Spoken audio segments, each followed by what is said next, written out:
Black Star Network is here. Hold no punches. I'm real revolutionary right now. Support this man, Black Media. He makes sure that our stories are told. Thank you for being the voice of Black America, Roland. Stay black. I love y'all. All momentum we have now, we have to keep this going. The video looks phenomenal. See, there's a difference between Black Star Network and Black-owned media and something like CNN. You can't be Black-owned media and be scared. It's time to be smart. Bring your eyeballs home. You dig?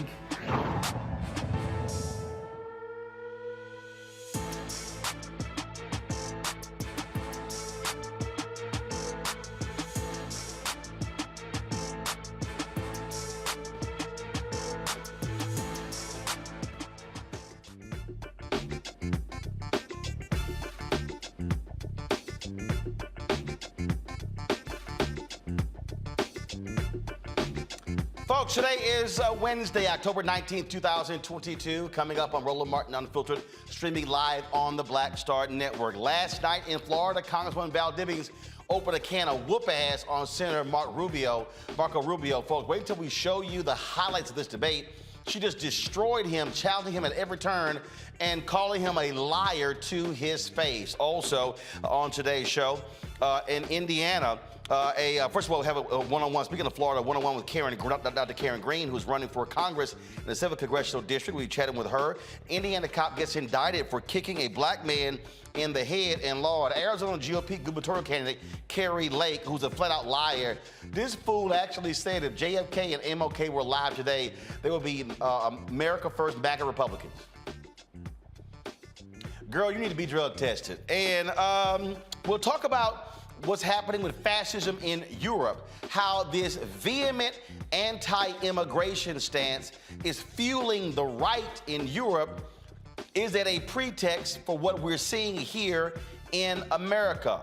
Rubio will be with us, and she's been covering this, and trust me, folks, you need to understand exactly what is happening there and how that could be impacting us here. Also, in our Tech Talk segment, we'll have an app that helps people become homeowners without a credit score, and so we'll talk with the creator of Ready Life. And I'm going to deconstruct white conservative evangelical pastor Ed Young of Houston. He gave a sermon on Sunday that was just absolutely asinine. And I'm going to break this thing down to show you how these white evangelicals, how they tried to pimp the legacy of Dr. King in an effort to attack Black Lives Matter today and woke people today. Oh yeah, y'all might want to buckle up for that one, because I got something to say to Second Baptist Church's Ed Young. You do not want to miss that in the 7 o'clock hour. It's time to bring the funk on Roland Martin Unfiltered on the Black Star Network. Let's go. He's got it. Whatever the miss, he's on it. Whatever it is, he's got the scoop, the fact, the find. And when it breaks, he's right on time and it's rolling. Best believe he's knowing. Putting it down from sports to news to politics. With entertainment just for kicks, he's rolling. It's on go, y'all. It's Roland Martin, yeah. Rolling with Roland now. He's funk, he's fresh, he's real, the best, you know he's Roland Martin now.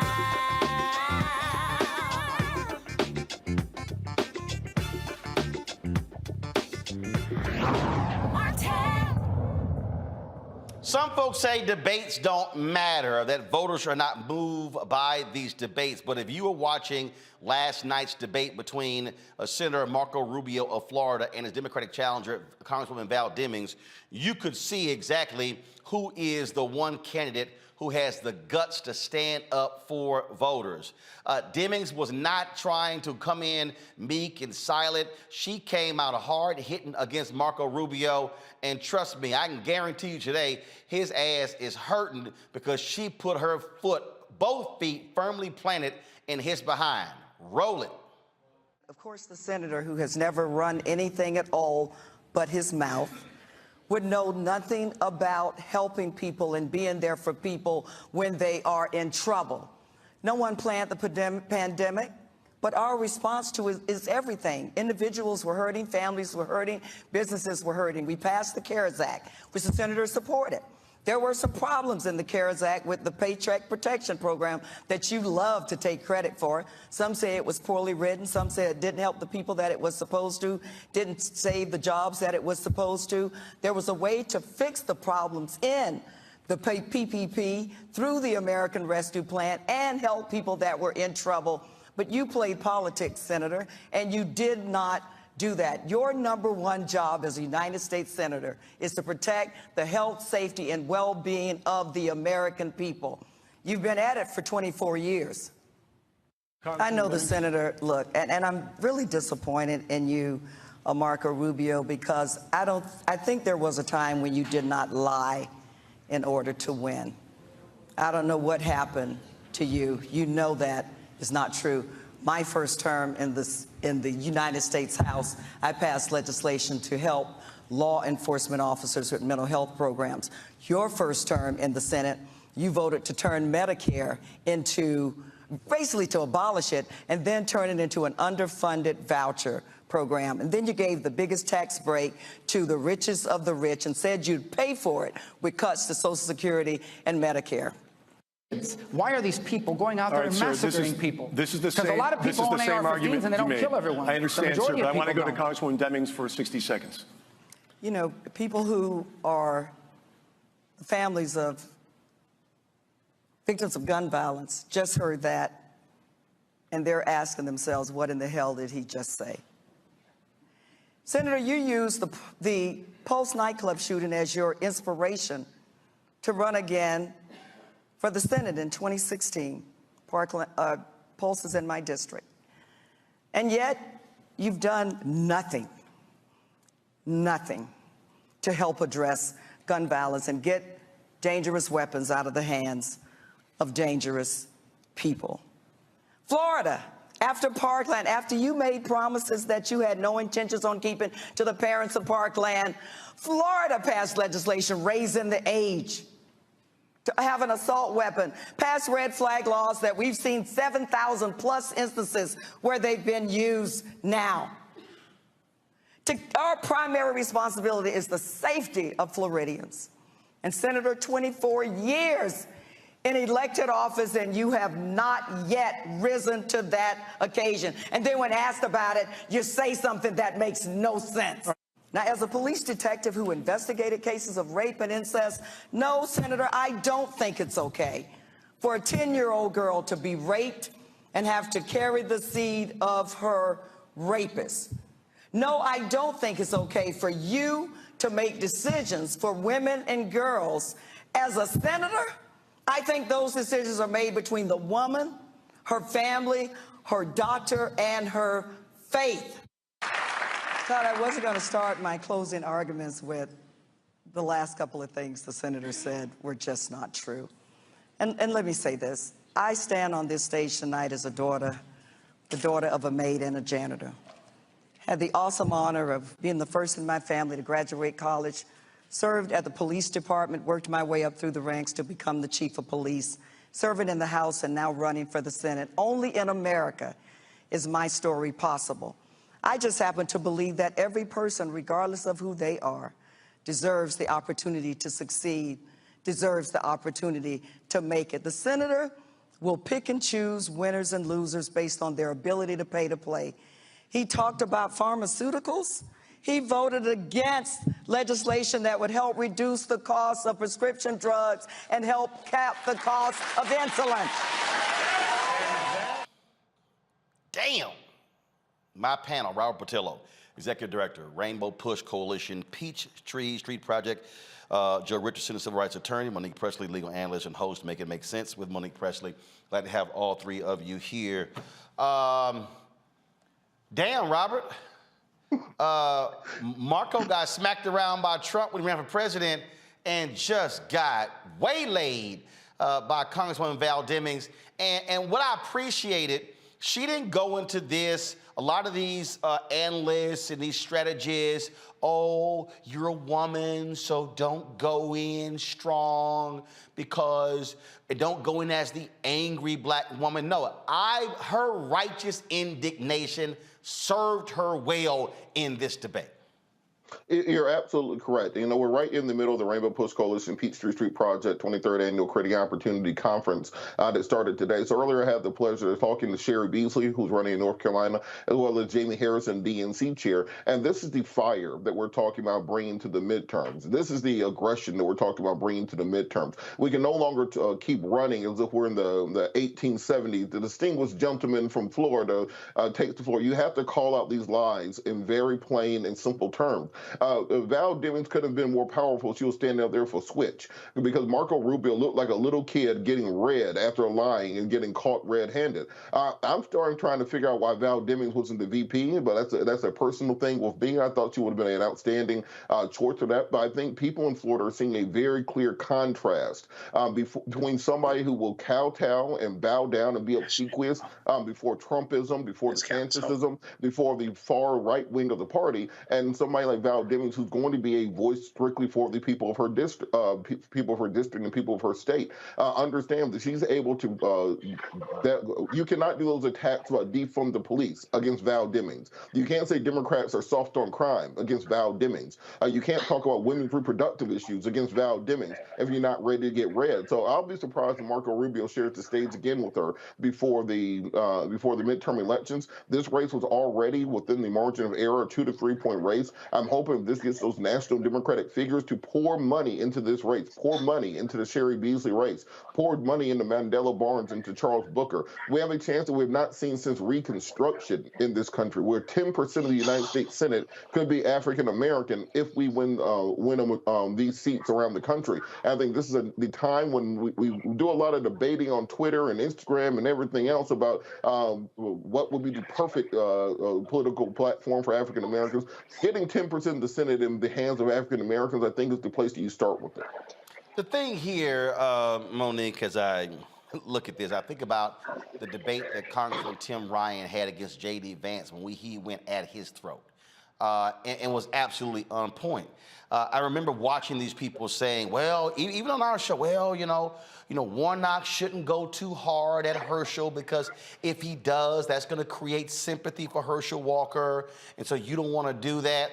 So what happened? They played expectations low. They go, oh my goodness, I mean, Herschel exceeded expectations. Democrats have got to be willing to call lies out. The right ain't sitting here playing this nice, as Robert said, the distinguished gentleman, gentle lady or the gentleman. No, they are playing for power, and you have to go at people and expose them for who they are. Yes, you do. And there are ways, obviously, none of the candidates on the Democratic side, at least, are going into these debates without being prepped and being immersed in the material so that they can respond with knowledge and respond presenting themselves well. So I hear what you're saying. I said on Twitter last night that I thought that Congresswoman Demings put respect on her own name. And obviously, she is by far the better choice for this race and for Florida, and we need her for this country. I also, though, think that if someone is angry righteously and Black and a woman, then yeah, they're an angry Black woman. And being an angry Black woman is not a wrong thing to be. But if you're going to be an angry Black woman, then you have to know that buys into the tropes, and that is the delicate balancing test that any of us, the tightrope that any of us who are women and Black in leadership deal with. If we show no emotion at all, then we are emotionless. If we show too much emotion, then we can't handle ourselves and can't think logically and rationally and be calm and be decisive. If we show anger as an emotion, then obviously, we're raging, we're angry, etc. So That's just the dance. I personally think that Vice President Kamala Harris does a stellar job of walking that tightrope and not giving flashes that will buy into the stereotypes, not giving them food for it.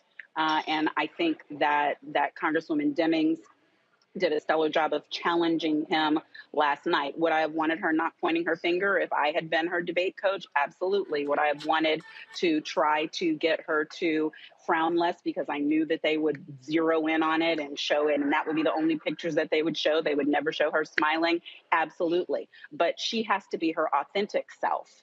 And her authentic self, I hope, is what will connect with enough voters for them to understand that the reason why she's giving the emotion and the reason why she's got the hand gestures and the reason why he looked very, very scared is because these are serious times and a serious person is required, and she's that person. Well, here's the thing, Joe. I mean, look, part of the thing about anger and righteous indignation is being pissed off. It's standing up for people. And when you have a weak-kneed individual like Marco Rubio, who has done nothing but kiss the ass of Donald Trump, you have got to show that contrast. And we hear it all the time.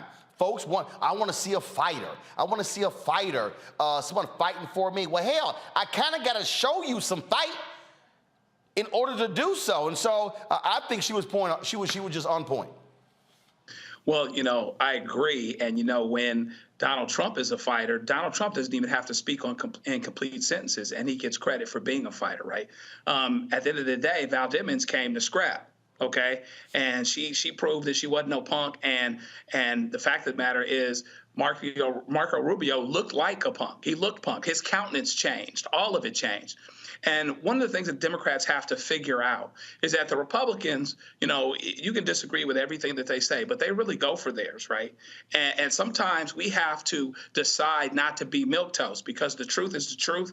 And I'm going to be plain spoken and I'm just going to lay it out. That way, you know where I stand. And there's a difference between, some people make a choice. Let's be kind of sort of the middle of the road and walk a line and toe a line. And some of us have to do that in our business. And when we're trying to get over in court or, whatever it is that we're trying to do, some of us will walk that line or whatever else.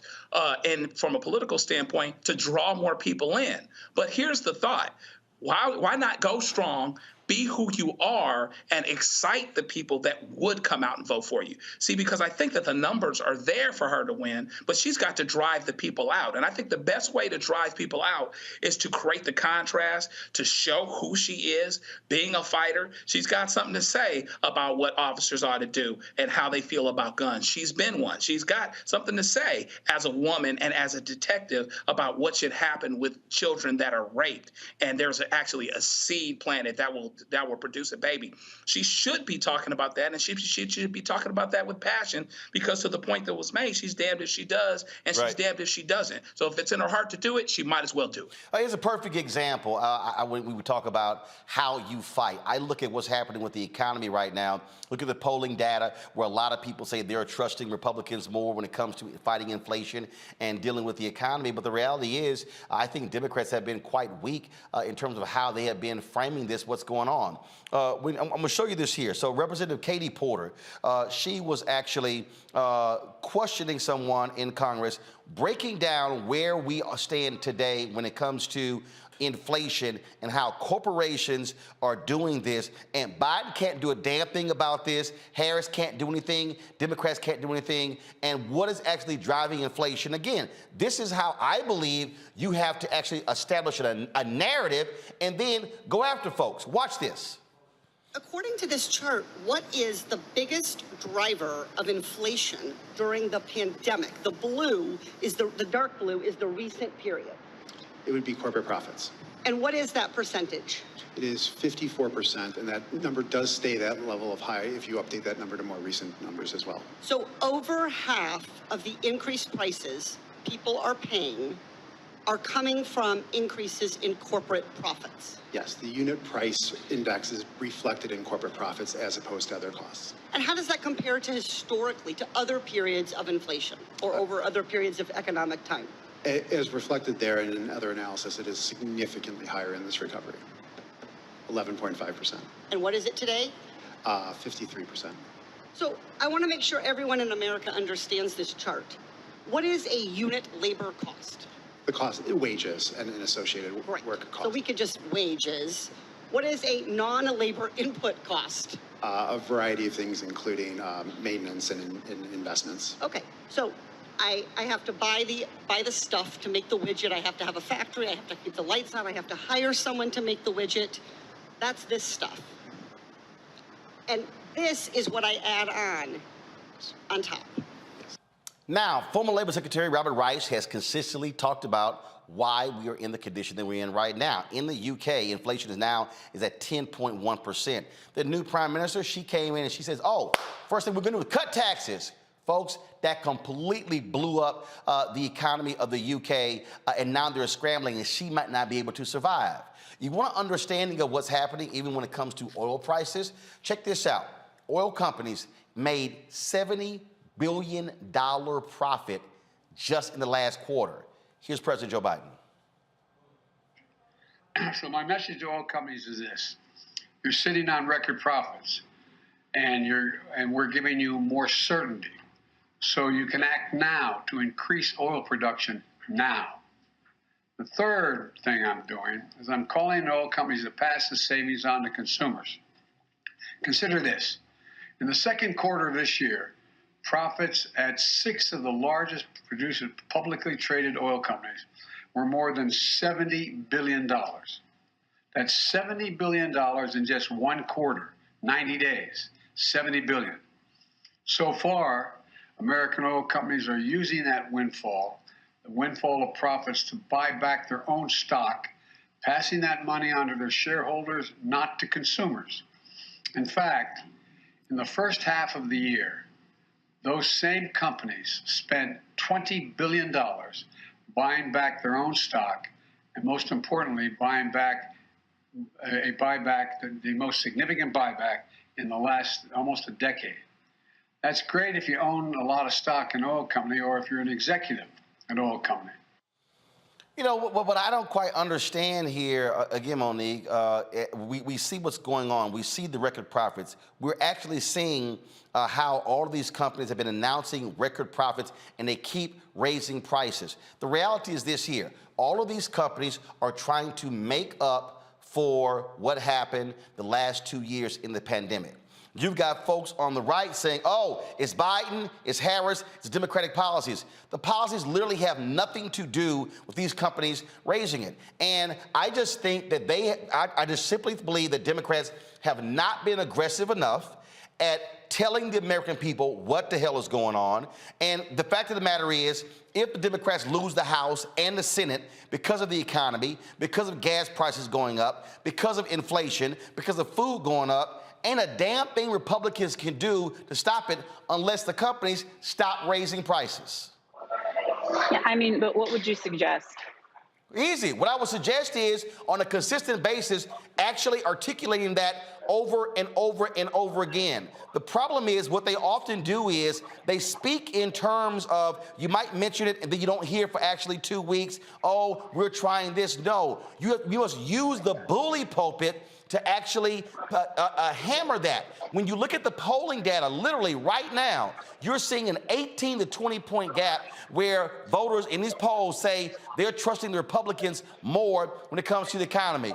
Who voted against capping insulin at $35? Who voted against the $1,500 going to households in this country? Who voted against infrastructure? Who voted against a number of these things? A lot of the economic items that the Biden-Harris administration has done, Republicans have actually opposed, and now they're sitting here, hey, can we get some of that infrastructure money? Can we get some electric vehicle money? Can we get some of that? And they actually voted against it. You kind of got you have to control the narrative, and I just simply think they have not done that. I also haven't seen, maybe you've seen it, maybe Robert or Joe's seen it, I haven't seen the DNC put out a single commercial literally saying, folks, these corporations are taking money from you. They're the ones who is driving inflation up, driving up food prices, driving up gas prices. You kind of got to make them the boogeyman. They haven't. They've soft shoot it. Right. Well, I mean, that is said from the White House daily, and But and damn through sure ain't multiple forceful sources. enough. And I mean, I don't even know what that means. Does that mean say it louder? Does that mean wag your finger? No, Does that Monique, you mean do use know what it popcorn? means. But No, Roland, Monique, you I know gotta what that answer means. for a minute. I got to actually answer because I disagree with you. So what I am saying to you is that to say that they're not doing it and say it needs to be more forceful, I translate as it is not being effective because people, whether they are hearing the message or not, are still siding with the Republicans. But I believe factually, people are siding with the Republicans because they are siding against the people who are currently in power because what is happening hurts. Ouch, it's expensive. Everything is expensive. Everybody's wallet is empty. Everybody is feeling the pinch in all different areas, trying to get to their jobs, trying to feed their kids, trying to pay for their gas, trying to do all of these things. And they're doing what our electorate has a history of doing, which is go with the other guy, even if the other guy doesn't have any better ideas, and even if the other guy has been obstructionist. So that is one of the things that happens when times are tight and people want relief. It's not really a question of whether everything that can be done is being done or whose fault it is, though Republicans may want to blame the Biden administration for it. People don't give a damn whose fault it is. They want it to stop. And that is a very tough place to be in coming out of a pandemic, trying to stay out of a recession, and trying to rescue an entire country with a democracy that is on the line. So I do see I see the press secretary talking about it every day. I read the briefings that are coming out about it. I see the information that's on Twitter about it. I hear the vice president talking about it. I hear the president talking about it. I hear responsible journalists pushing the information out. I see responsible organizations trying to inform the voters about why these issues matter and why they're blaming the wrong people. If there is another way that they can be doing it, I am saying I don't know what the other way or more forceful way looks like when you actually roll it out, unless you're talking about ad buys and ad dollars. You know what? And that's one thing, but it's not the black folks, right? It's not the black folks who aren't going to vote the right way. We have a history of getting this right. Oh, actually, and I don't know that there's an ad in the world. No, actually, I mean, I'm just going by the numbers. No, but you can also, the black women are voting the right way. But you the can black also, men are right under them. But you can also be wrong, because when you say voting the right way, it's not a question of who's voting. The question, Joe, is how many are voting. And so the issue is, so you can say black women and black men are voting. And our numbers aren't low. But again, black men, you can say black men. And first of all, you have a lot of states that haven't even voted yet. Okay, the issue here, Joe, what I'm talking about is the issue, Joe. I'm not discussing past elections. I'm discussing the election right now, because we're talking right now. No, but I'm talking right now. See, I can't talk past elections, because past elections you don't have the inflation being what it is right now. The thing, the thing here, one second. The thing here, Joe, is very simple, and that is when you talk about how do you control the narrative, how do you frame the narrative.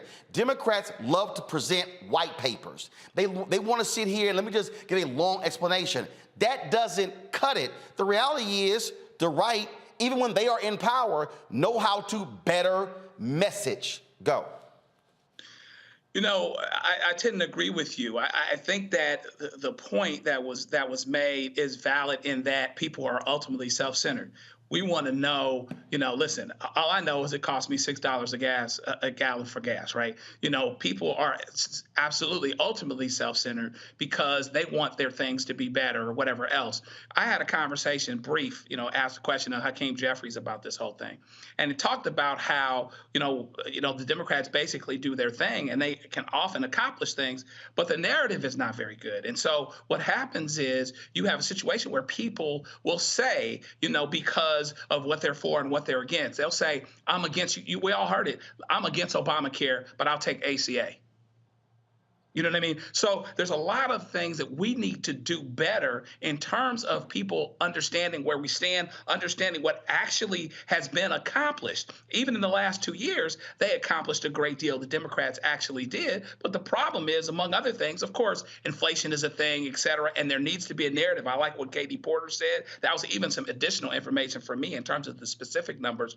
There are things that you can do very simply to give people simple messages about where things are. Now, if people aren't voting for you knowing what they ought to know, that's a horse of another color. But I do think that they are missing some information. Democrats do a poor job of circulating information as simply as they could for all of the attempts that they make, you know, to the point of a sister. But we have to take it, break it down, and let people know where it actually we stand in simple language so that they're taking or leaving us based on actual information. Robert, you can make the final comment here. Here's the deal. Democrats really spent a lot of time thinking that the Dobbs decision was going to be the key motivator. You're seeing right now what's the top two issue, and that's actually number 3. You still got to address the boogeyman, and that is the economy. And you got to be able to do it in an effective way. I just think they haven't. Well, you know, Roland, one of my professors at Clark Atlanta years ago, Professor Johnny Wilson, said the point of education and work is to be able to translate the OR to the OR for your community, trying to translate the original language to the ordinary language, the ability to break down these conceptualizations around international macroeconomics into a terminology that the normal person can understand. I'll give you an example of the difference between Republicans and Democrats. Let's take gas prices, for example. Democrats will say, and using your point about truce in economics, that if you compare us to the economic markets of Europe, in the UK, they've had 6 years basically of Trumpian economics. Boris Johnson into Liz Truss, massive tax cuts for corporations. For the first time in history, we're seeing the British pound trading below the United States dollar. You're seeing 10.5% inflation in the UK. The equivalent price of gas per gallon there will be around $12 a gallon compared to the $3 a gallon that we pay here. This is a result, of course, of the OPEC plus cartel cutting oil production by 2 million barrels a month. You're talking about Russia, the 8th largest oil producer in the world, being taken off the market, and that's the result. And then combine that with corporate profits, that's how you get the gas prices. That's how Democrats would explain it away. Republicans would just say, drill, baby, drill, and keep it moving. So until you can condense that entire conversation on international macroeconomics into something along the lines of drill, baby, drill, and energy independence, it's difficult to articulate what's really happening because Republicans speak on about a 3rd grade level. Studies have been shown on this. Democrats have a bad habit of talking on a college freshman level, which makes it difficult to connect with voters. We saw this in the Warnock versus Walker debate, where Senator Warnock was making a point about reproductive rights, and then Herschel Walker just had to say, but there's a baby up in there. And people understood what he was saying. So it's about translating that original language to the ordinary language that people can understand. And you're paying these consultants millions of dollars. They should be able to develop these ideas. And it's amazing they can't. When we come back to this after the break, folks, I'm going to make this thing plain when it comes to immigration and fascism in Europe and how what you're seeing there is happening here. And what's happening there last 10, 15, 20 years, I keep warning y'all, and the immigration issue and how it's being weaponized. Wait till my next guest breaks it down. Y'all need to pay attention because a lot of black folks have fallen for the same okie doke here in the United States. Folks, support us by watching, download the Black Star Network app, Apple phone, Apple TV, Android TV, Roku, Amazon Fire TV, Xbox One, Samsung Smart TV. Support us by joining our Bring the Funk fan club. Checks and money order, go to P.O. Box 57196, Washington, D.C., 20037-0196. Cash App, $RM Unfiltered. PayPal is R Martin Unfiltered. Venmo is RM Unfiltered. Zelle is Roland at RolandSMartin.com. Roland at RolandMartinUnfiltered.com. We'll be right back.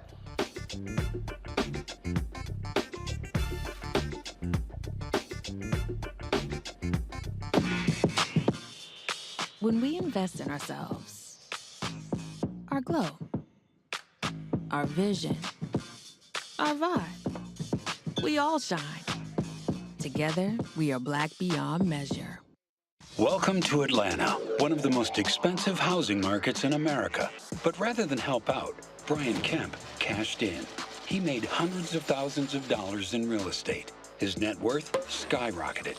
And while Atlantans struggled to stay in their homes, Kemp gave $10,000 tax handouts to the richest Georgians and a nearly $700 million no-bid contract to his campaign donor.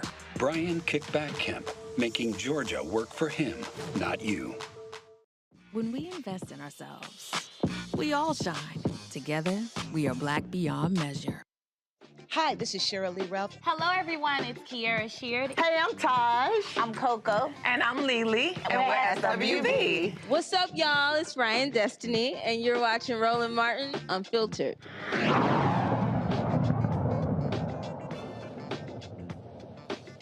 The European Union's foreign policy chief, Joseph Borrell, is denying comments he made last week were racist. Borrell called Europe, quote, a garden and most of the world a jungle that could invade the garden, okay? This is what he actually said. Europe is a garden. We have built a garden. Everything works. It's the best combination of political freedom, economic prosperity, and social cohesion that the humankind has been able to build. There's three things together. The rest of the world, and you know very well, Federica, is not exactly a garden. The rest of the world, most of the rest of the world is a jungle. And the jungle could invade the garden. And the gardeners should take care of it. Should take care of the garden, but they will not protect the garden by walls, by building walls.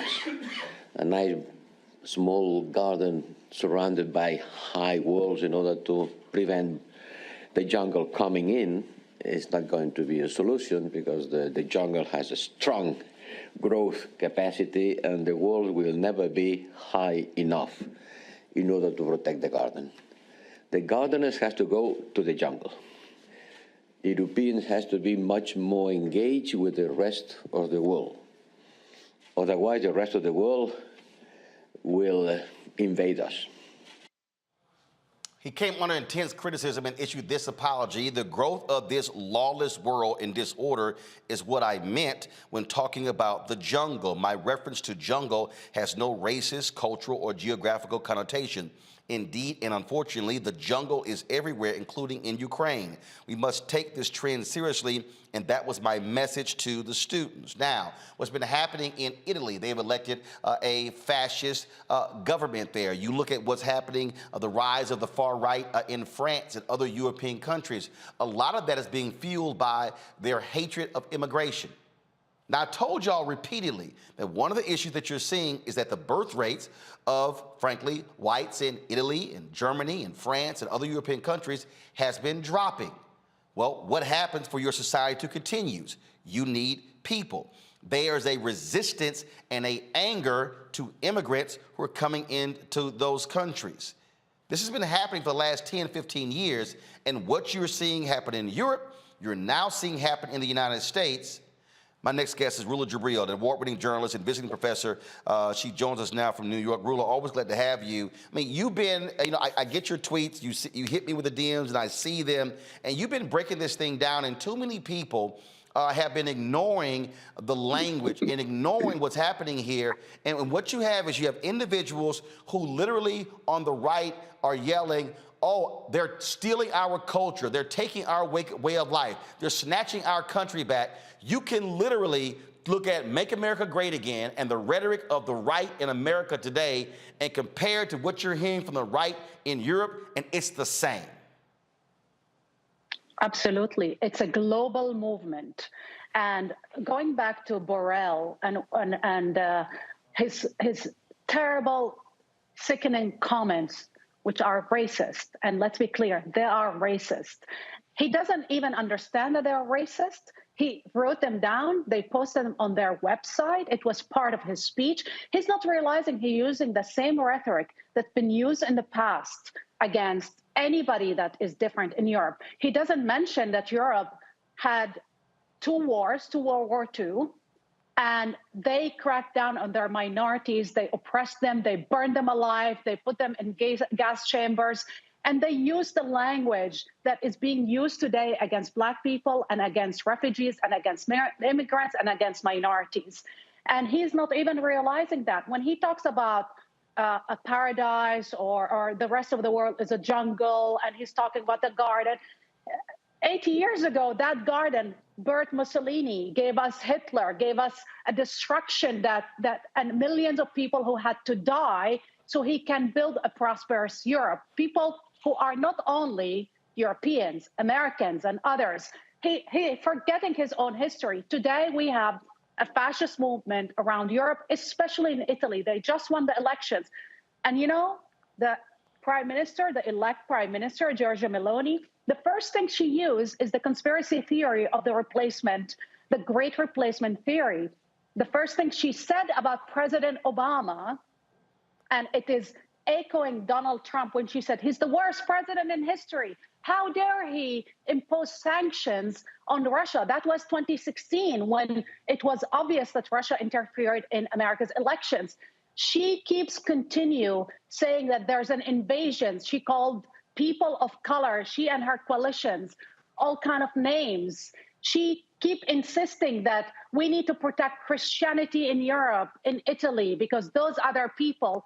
I mean, they had just elected the president of the parliament, Fontana, who called people, different people or people of color, others, animals. They called people like me who appear on Italian television, beasts, murderers. This is Berlusconi's own newspaper, not a far right. This is Berlusconi's own newspaper. So the issue of race, the issue of criminalization of entire group of people is at the center of their identity politics. And they use fear, hate, paranoia to basically push the idea that people like us, like you and me, and even people like President Obama and anybody that is different is a threat, an existential threat that needs to be eradicated. And that is the essence of his speech. And when you look at, go to my iPad, you look at Michael Flynn, who was National Security Advisor for Trump, how Michael Flynn goes local to spread Christian nationalism. And when you listen to the rhetoric, what you're seeing in America right now, Roland, you are seeing white folks who are angry about the browning of America, who are is driven by white fears, which is why I wrote my book. And what's happening is it's driving the politics. And I'm even having to deal with black folks who are like, oh, Roland, you're supporting illegal immigration. No, I understand the reality of history. The fact of the matter is this: if anyone with a brain looks at the United States of America, and if you look at how in more than 12 states, the average white death rate is higher than the average white birth rate, you have to have people in the future in order for you to continue having a country. I've explained this before. In China, 30 years ago, they imposed a one-child per family rule. What's happening today? China's going, oh shit, what did we do? Why? Because the population is aging out. They have fewer people to replace them because they limited the number of children being born, and now they're having labor shortages in their manufacturing facilities because they don't have the people to replace the folks who are passing away. Folks, you don't have why are small towns in America dying? Okay, companies are leaving. Young people leave those places. So it's largely older white people in these middle of the country towns and states. This is what happens with demographic shifts. And so we have to understand when the politicians are pushing those buttons of fear and folks are responding, it's leading to them voting out of fear and voting based upon racism and bigotry. It's happening in Europe, and we're seeing it in the United States. So yes, I mean, the most powerful tool in politics has always been fear. You give the people enough fear, you're willing to take away their rights and their democracy, because the existential, in moments of deep fear for any nation, people are willing to relinquish anything to the government so the government can enact some measures to protect them. That is their goal number one. But if you use that fear against minorities, against people who are different, and Roland, just to be clear, it's not only immigration. The first time we start hearing this critical race theory and basically the conspiracy theories is when Black folks like us became visible, became part of the media, and we start using our voices. There you go. We start electing Black folks. I mean, the whole white nation and Sarah Palin and the threat that Obama somehow was a Muslim, was different, was not American. The birther movement, it's happening in Italy, all over the world. I mean, it's not a coincidence. The first journalist to be threatened by this new prime minister of Italy was myself. She actually threatened to sue me publicly over the fact that I point out to the fact that she's criminalizing all immigrants. I point out to her statement, and I point out to the fact that her father was himself a criminal. He was a truck trafficker. This is a confirmed news that came out in the Spanish newspaper. And she's like, oh, my father, I never met my father. Well, guess what? It's not about her father. It's about that fact that she points out to few immigrants' crimes to criminalize all of them by saying they're all criminals, they're all murderers, they're all rapists, or they're all bringing crimes, and just build a wall of fear and paranoia. And then guess what? That opens the door. She's using that as electoral tool, as a campaign weapon to whip fear and racism and paranoia. One of her coalition partners is Salvini. They both actually endorsed torture. They both endorsed sinking rescue ship in the Mediterranean Sea. They both, Salvini's own party produced a candidate, Luca Traini, who became a terrorist and went in a shooting spree, and he shot people who look like me and you, people of color. So what we're seeing, that this rhetoric is becoming violence and is being used to radicalize white people who are willing to kill and die. What happened on January 6th is not an aberration. What happens in Italy with these hate crimes are not an aberration. They're the extension of this strategy that make people so radicalized against democracy and against people of color and against minorities. They just elected in the Italian Senate, the president of the Senate is a notorious fascist. He was complaining yesterday when the portrait of Mussolini, a picture of Mussolini was hanged on a wall of the Minister of the Economy in Italy. It was immediately taken out. It was immediately removed. He was complaining, saying, oh, that's cancel culture. How dare you cancel our heritage? Mussolini! He goes on. Mussolini! He goes on to saying, we're all the heirs of Mussolini. Fascism is not anymore an idea that lived on the fringes. Fascism is in government. Fascism is on the rise, and fascists want to take over democracies. It's not a coincidence they all support Putin and and his genocidal war. And Putin is about white nationalism. He is about white nationalism. So when you see Trump and CPAC and these Republicans saying, oh, if we take power, we're going to stop funding Ukraine against Putin, Putin is about white nationalism. Precisely. And that's not a coincidence that all of these guys are allies. That's why the fight, this is a fight for the soul of democracies, not one democracy. And there's a huge coalition of these ethno-nationalists, fascists, let me explain it clearly, fascists who want to destroy democracy here at home and overseas. That's why they're willing to support Putin and all of his cronies around the world. And the thing that I fear the most, that most people are underestimating the threat. Most people don't realize because they think, oh, Italy's far away or this. It's not, these ideas are becoming global and these alliances are becoming even more obvious and more visible. They are aiding and abetting each other. The first appointment for Giorgia Meloni, the newly elected Prime Minister of Italy, and Donald Trump will be at the neo-fascist party in Spain that is called Vox. That is the first appointment together where they will speak at a crowd of Spanish fascists about what? About their coalition and how they're supporting each other. After January 6th, Giorgia Meloni looked at the destruction, looked at the death and the violence that was unleashed by Trump and his allies. And instead of distancing herself from him, she said, no, I prefer him to Biden. I prefer him. She's telling us who she is. And when people tell you who they are, listen to them. Questions, Joe, you're first. Your question for Rula.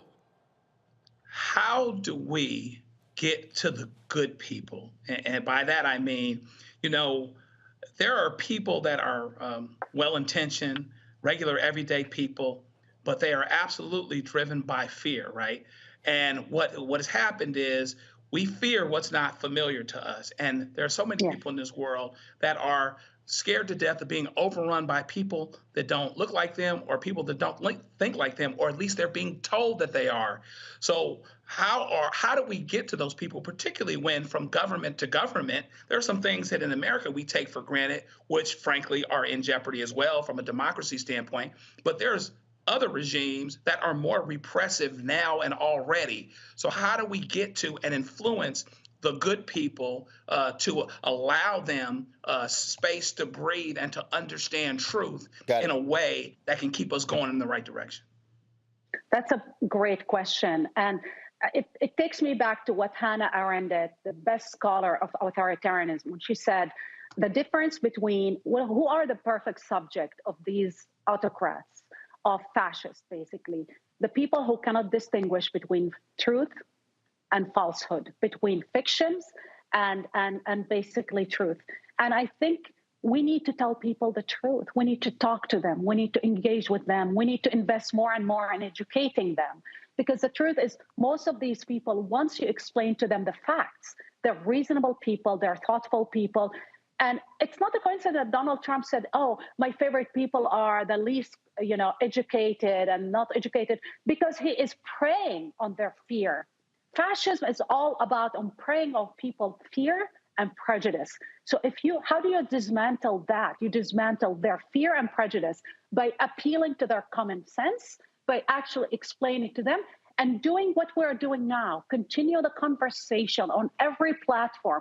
Continue pushing this and educating people about what really fascism did to them. Many people in Italy think Mussolini was really not that bad, that he built nice buildings, that he brought law and order, that he brought prosperity. It's all a lie. He brought destruction, death, genocide. He murdered his own people. He deported people. He unleashed all kinds of thugs and destroyed democracy. But you know what? When they start playing with what we need to read, history books, when they start banning certain books, when they start basically interfering in the educational programs, you know what they're trying to do. They're trying not only to whitewash their crimes of the past, they're trying to control the future. And we cannot allow to let them do that. So I'm actually pleading with all of you to continue contacting all of our colleagues on major news networks, continue doing these conversations on every platform, because this is the last weapon we have to continue creating awareness about the big threats, what they're doing, their crimes. It's not a coincidence that all of these forces supported the Iraq War and basically led to the destruction of the economy in 2008. So you have major crises. Right. Then you have the handling of the pandemic. All of these crises were basically who are in charge of these and who caused all these crises. These forces, whether it's the Republicans here or the fascists in Europe, and now they're blaming all of us for their actions. They're blaming us for the destabilization of the Middle East, blaming us for the destroying the economy after they did what they did in 2008. They're blaming us for the handling of the economy and the inflation and they won't take responsibility. So they're pivoting to identity politics. We need to explicitly call them out. Well, and that's precisely why they, fake news, you attack the media, because if you discredit media, people say, oh, I can't believe you, even when it's true. Monique, go. Question, Monique, then Robert. No, I guess I was just wondering, with respect to the particular comments about the jungle of the rest of the world, I have to admit, when I first listened to it, seeing it on its face, I kind of understood it, and that I believe that some of what we see happening in the United States with police violence against civilians, with over-incarceration, with lawlessness, with insurrections, is barbaric. And I just wondered whether you disagree with that as compared to the way that things are in other places that also consider themselves to be democracies and civilized, or if it's the fact that the particular phrase he used was offensive, or just from the person because you know the history. Rilla? So what he was saying precisely, and I want to quote him directly, he said, Europe is a garden, and the outside world is a jungle that wants to invade us. Okay, so I'm not, and if you think this is a chief, this is top diplomat, this is Europe's top diplomat that's supposed to be diplomatic in his statement. He's of a certain age, but I lived in Europe for a long time. The way they depict people who look like you and me, Monique, they call us animals. They call us monkeys. In Parliament, in Italian Parliament, the only woman of color that's ever been elected was called monkey, orangutan, in Parliament by another minister.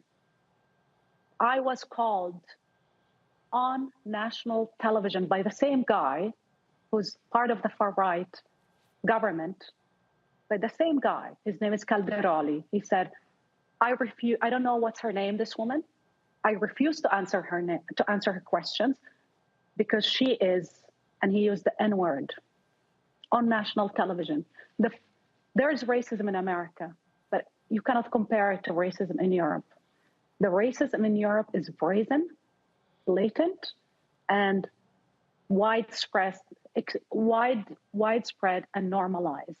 I was the only woman of color appearing and still appearing on Italian television. The amount of racist attacks, xenophobic attacks, misogynistic attacks under my house, and one of the reasons why I moved to America, under my house, my child and I would go to school and would read this writing, Italy is for white people. That was not 30 years ago. That was just a few years back. The amount of hatred towards people of color in Europe is astonishing. In France, recently, the French government decided to give back to the Algerian government basically the bones of people, Algerian people who were beheaded by the French government. They gave back the skulls recently. Think of that. Just recently, they gave back the bones, the remains of these people who fought France during the era of colonialism. They beheaded them, they brought back the bones and took them back home with them. And recently they gave them back. People in Europe, especially minorities who are European, who are of color, considered not only is a threat, we're dehumanized on a daily basis. We're not only dehumanized. Last week, the main newspaper put my picture on, and that newspaper belonged to Berlusconi, coalition partner of this woman who just won the election. He's in government with her. They called me Islamist, de facto calling me a terrorist. They called me a Taliban. They called me, they said Intifada, Me Too, like making all kind of misogynistic reference as well. But above all for them, I am always called the N-word. Because for them, I am not even human. Rula, didn't the black woman just quit the national team? And because they've been saying she's Italian. Thank you. And they've been saying, she's not a real Italian. She's black. She's black. She is the most famous athlete. She won all kind of awards. She was in tears crying, quit the national. Her name is Paola Agno. Her father is Nigerian and she is Italian, full Italian. In tears, she quit because they called her the N-word after she won for Italy under Italian flag. She won for them. She quit the team. They called her the N-word and said, why are you even Italian? How come you're even Italian? She was born in Italy. She played for the team for a long time. I talked to her agent and they were telling me this woman is only 20 years old. She said she cannot take it anymore. She's on the brink of being broken as a human being. And we also because the kind of vicious attacks against especially women of color is more vicious than ever. And believe me, few people expressed solidarity with her. And in the media, it was like a small story. The biggest story is what Berlusconi is doing with others. The people who express solidarity with her are the people actually, like the former Prime Minister Draghi and others, and expressed solidarity with her. And they called out those people who talk in those, in those terms and words, but they never talked about or call out the politicians that for years demonize and criminalize people of color, like Meloni and Salvini and Berlusconi. Well, and look, of course, how the soccer players are attacked because of their race. Robert, real quick question, Rula, real quick answer, and I got to go to break. Robert, go. Absolutely. We've seen the rise of these far-right movements. When Liz Truss entered office in Great Britain, they called her cabinet a coconut cabinet. We've seen the rise of Lukashenko in Belarus. We've seen Viktor Orban in Hungary, who's become a hero of the right-wing movements here in the United States. And this very much reminds me of the 14 points of Woodrow Wilson when he talked about ethno-nationalism being one of the leading contributing factors to war. What will it take to bring Europe back from this pre-World War footing that they seem to be on, especially given the fact that now these same majority white nations that are slowly dying out and facing ethnic change are all the nations that also have nuclear weapons? What is the danger to the world of them losing power and not being able to accept the demographic changes that exist? I think we've never been, and I don't want to be hyperbole. I predicted Trump victory because I watched what happened with Brexit. But also we live in a world where millions of people, if not billions, believe in alternative realities, believe in these big lies. These big lies open the door for Brexit. These big lies open the door for Trump to get elected. And these big lies, and who is using the manipulation of disinformation and weaponizing disinformation propaganda? Basically, Russia for a long time and all of these autocrats. So I think the more we push and the more we push against this narrative and we call out those people fiercely. I watched the debates in these nights between Republicans and Democrats, and I love how people are start to pushing back aggressively with a message. When the chief diplomat of Europe said these terrible remarks, and few people really called him out except journalists and minorities, because the fight is left to minorities at this point. But you know what? When minorities are the only ones fighting for themselves, it's over. That means they can never win. So we need to create a larger bridge, a bridge with all the progressives, American progressive, European progressives. We need actually together to build the wall of protection, but also to call out all of these abusers, whether they are our allies or they are our enemies. Because if you really believe in human rights, democracy, and dignity for all, you cannot give a pass to people because they're your allies, the Saudis or others. You need to be consistent. Well, trust me, folks, if y'all don't understand what's happening in Europe and the parallels what's happening in the United States, this is all driven by white fear. This is about demographic shifts. It is about power. That's what this is all about. And so we better understand that and realize how white nationalists in America are aligning with white nationalists in Europe and other parts of the world, because they do not want to, even though the world is 2/3 people of color, we know who controls the power and the resources. Rula, keep staying on the front lines. We appreciate your great work. Thank you. Thank you. Folks, going to a quick break. We come back, we're going to talk to a woman who's running for Congress in Florida. We'll chat with her, and then I'll also talk about Pastor Ed Young of Houston Second Baptist Church. Interesting sermon he gave him on on MLK and race in America, but he took some shots at Black Lives Matter, 1619 Project, wokeness in terms of his idea. I got a few words to say to Ed Young. I'll break it down for you right here on Roland Martin Unfiltered on the Black Star Network. If you're watching on YouTube, hit the like button. Y'all, it ain't that hard, okay? When we come back from the break, we should easily have 1,500 likes, all right? It's free. Click, keep commenting. If you're on Facebook and you're on Black Star Network app, you're on Twitch, you're on Instagram, hit the like and the share button as well. And of course, don't forget to download the Black Star Network app. Apple phone, Android phone, Apple TV, Android TV, Roku, Amazon Fire TV, Xbox One, Samsung Smart TV. Also, join our Bring the Funk fan club. Every dollar you give goes to support this show. Of course, send your check and money orders to P.O. Box 57196, Washington, D.C. 20037-0196. Cash App is $RM Unfiltered. PayPal is R Martin Unfiltered. Venmo is RM Unfiltered. Zelle is Roland at RolandSMartin.com. Roland at RolandMartinUnfiltered.com. And get your copy of my book, White Fear, How the Brown of America is Making White Folks Lose Their Mind. Bookstores nationwide, Barnes & Noble, Amazon. Also, you can order from your favorite black bookstore or download it from Audible. We'll be right back.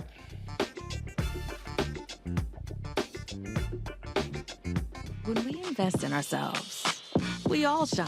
Together, we are black beyond measure. Welcome to Atlanta, one of the most expensive housing markets in America. But rather than help out, Brian Kemp cashed in. He made hundreds of thousands of dollars in real estate. His net worth skyrocketed. And while Atlantans struggled to stay in their homes, Kemp gave $10,000 tax handouts to the richest Georgians and a nearly $700 million no-bid contract to his campaign donor, Brian Kickback Kemp, making Georgia work for him, not you. When we invest in ourselves, our glow, our vision, our vibe, we all shine. Together, we are black beyond measure. Black TV does matter, dang it. Hey, what's up, y'all? It's your boy, Jacob Lattimore, and you're now watching Roland Martin right now. Yee.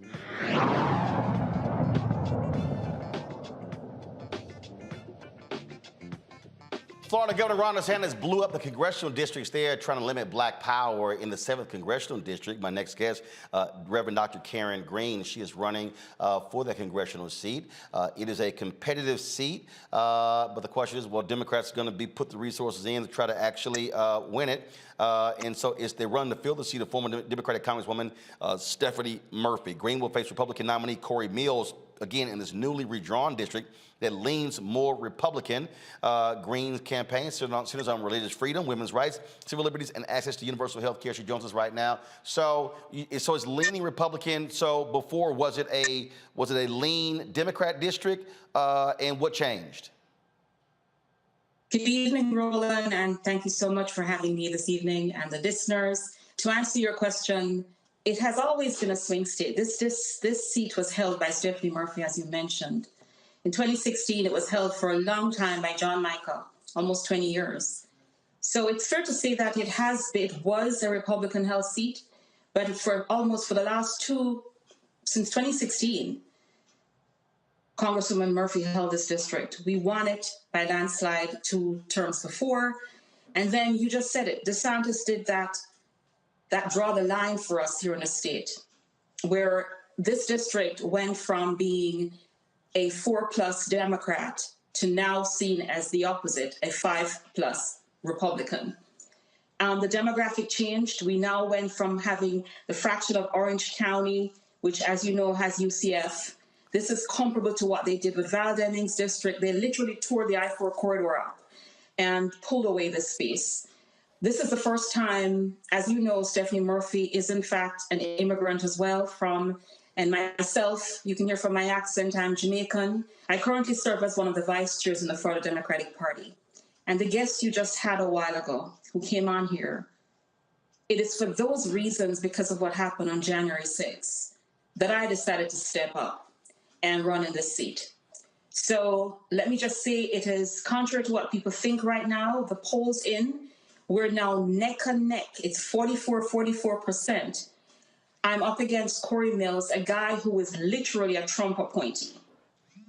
This guy, we know that here in Florida, let me just be clear, I was so moved by the guest you just had on, because the reality is Florida is now the home of what we see to be the Proud Boys, the Oath Keepers, and the 3%ers.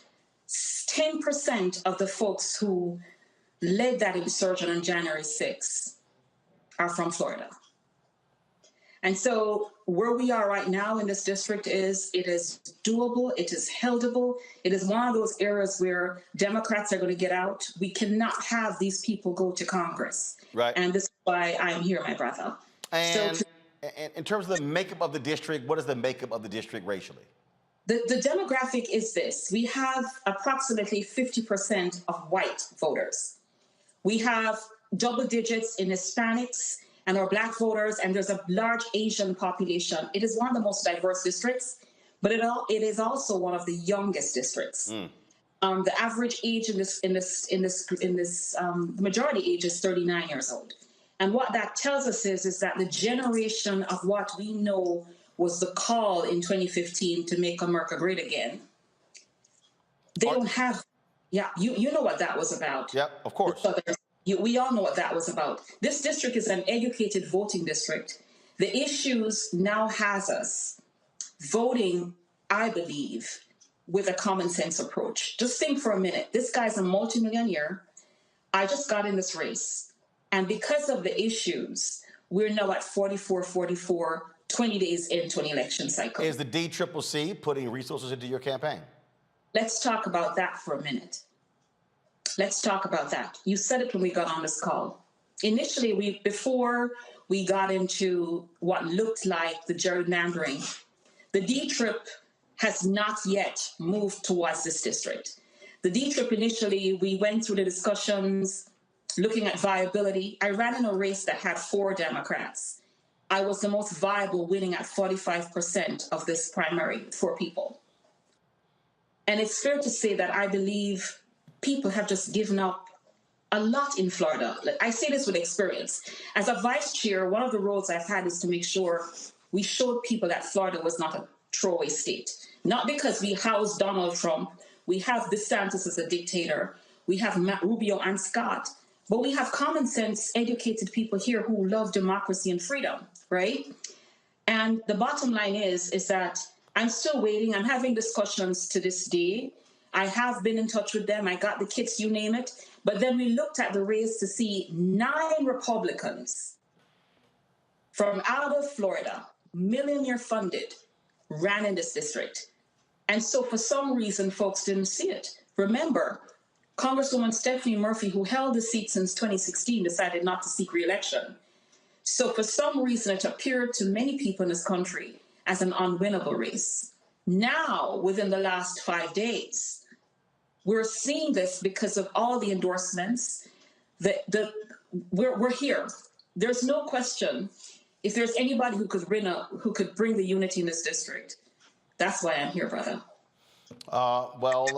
It certainly, I would hope that that Democrats understand that you got to put money into the districts if you're running neck and neck, because if you don't run, you can't win.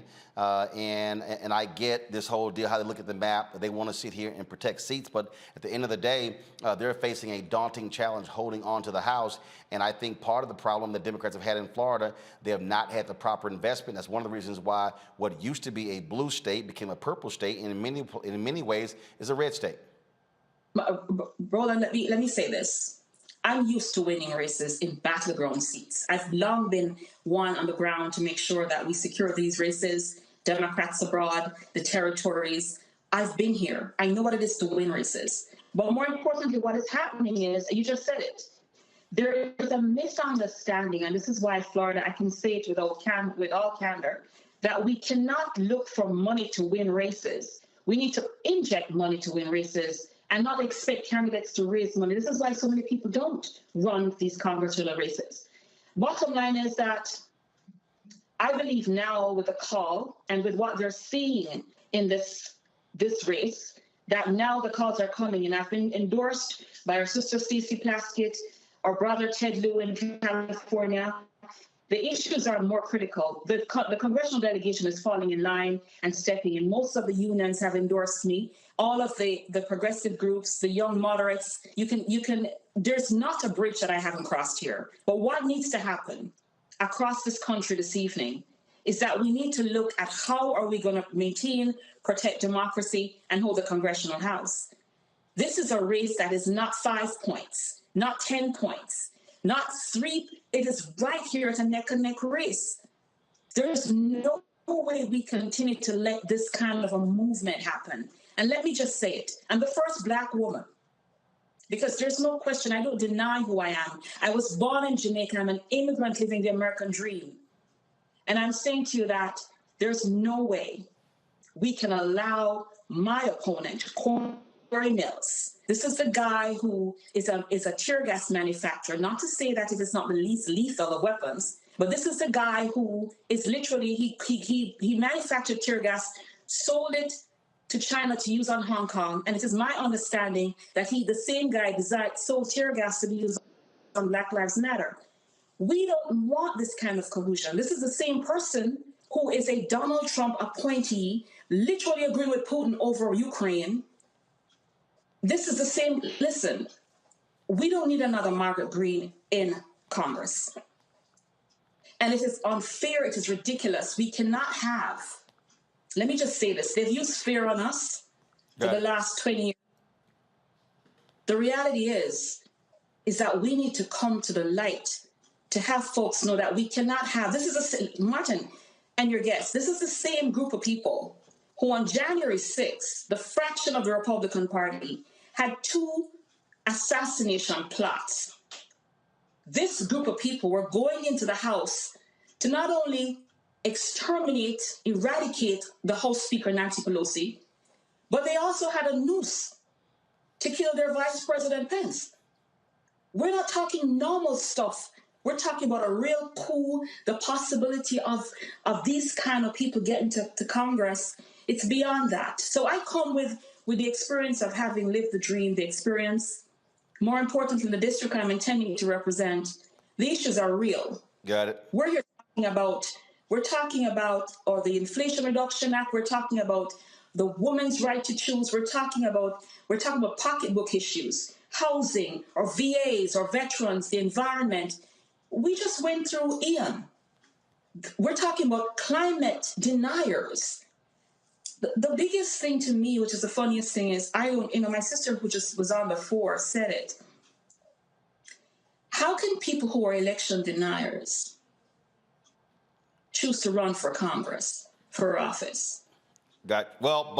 Easy. First of all, that doesn't run for Congress. They're running for secretaries of state, for governor, for numerous positions, because that actually is the viewpoint of today's Republican Party. Dr. Karen Green, first of all, we appreciate it. Look, good luck with it. Hopefully, we'll see some support from the DCCC, and we'll be watching this race on election night to see what happens. Good luck with it. Yes, and I invite you all to go to KarenGreenForFlorida.com. Let's hold a seat. Let's secure democracy and make sure that we bring the light to this country. All right. We appreciate it. Thanks a bunch. All right, folks, coming up next, white conservative pastors like Houston's Ed Young, they love talking about Dr. King and how amazing he was. But you notice they never talk about the stuff Dr. King actually fought for. I'm going to deconstruct a recent sermon from Ed Young and show you the hypocrisy of pastors like Ed Young. That's next on Roland Martin Unfiltered on the Black Star Network.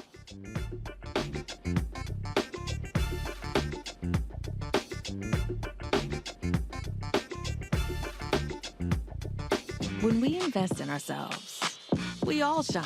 Together, we are Black beyond measure. Welcome to Atlanta, one of the most expensive housing markets in America. But rather than help out, Brian Kemp cashed in. He made hundreds of thousands of dollars in real estate. His net worth skyrocketed. And while Atlantans struggled to stay in their homes, Kemp gave $10,000 tax handouts to the richest Georgians and a nearly $700 million no-bid contract to his campaign donor, Brian Kickback Kemp, making Georgia work for him, not you. When we invest in ourselves, we're investing in what's next for all of us. Growing, creating, making moves that move us all forward. Together, we are Black beyond measure. Hey, I'm Deion Cole from Blackest. What's up? I'm Lance Gross, and you're watching Roland Martin Unfiltered.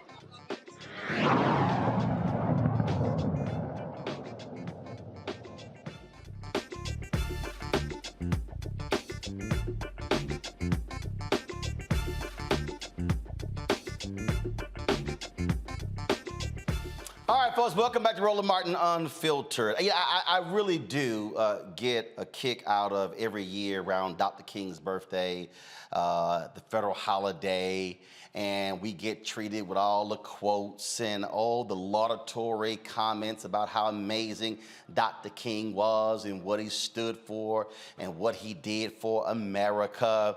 And then the same folk then turn around and literally vote against, speak against the very things that he actually fought for.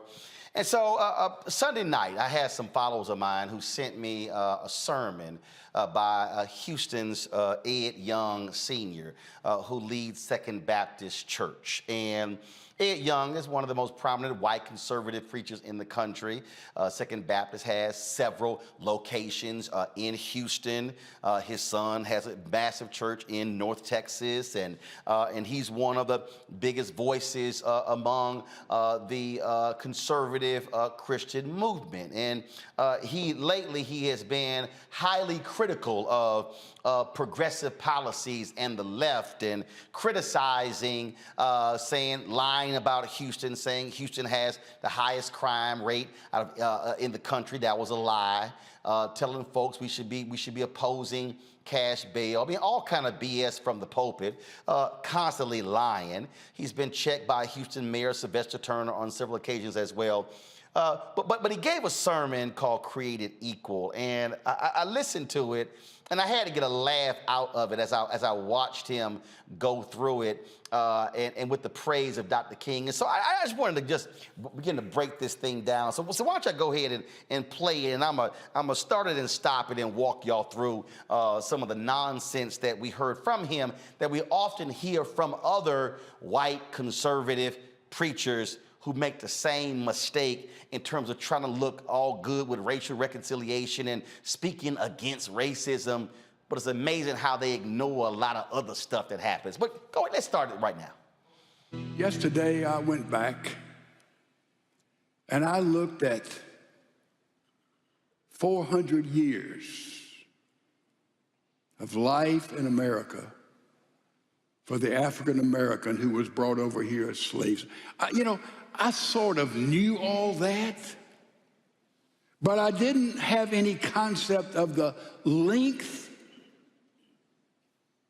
of the bigotry, the prejudice, get ready to stop it, the inhumane way Americans treated fellow human beings made in the image of God.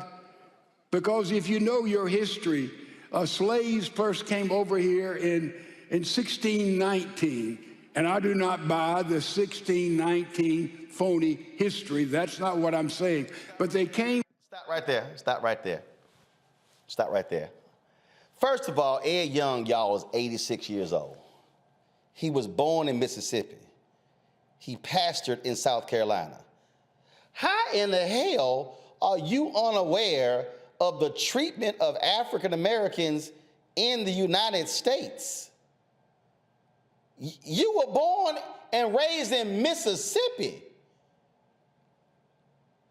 Really? Now, y'all notice right there how he mentioned the first slaves coming in 1619, and then I don't mean that phony 1619 history project.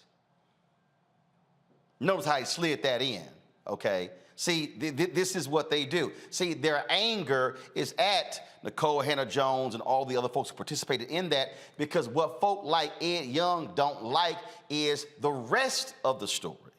They don't want you to hear. And so maybe, Ed, the reason you didn't fully understand the depths and the treatment of Africa, how African Americans were being treated, because the 1619 Project didn't exist.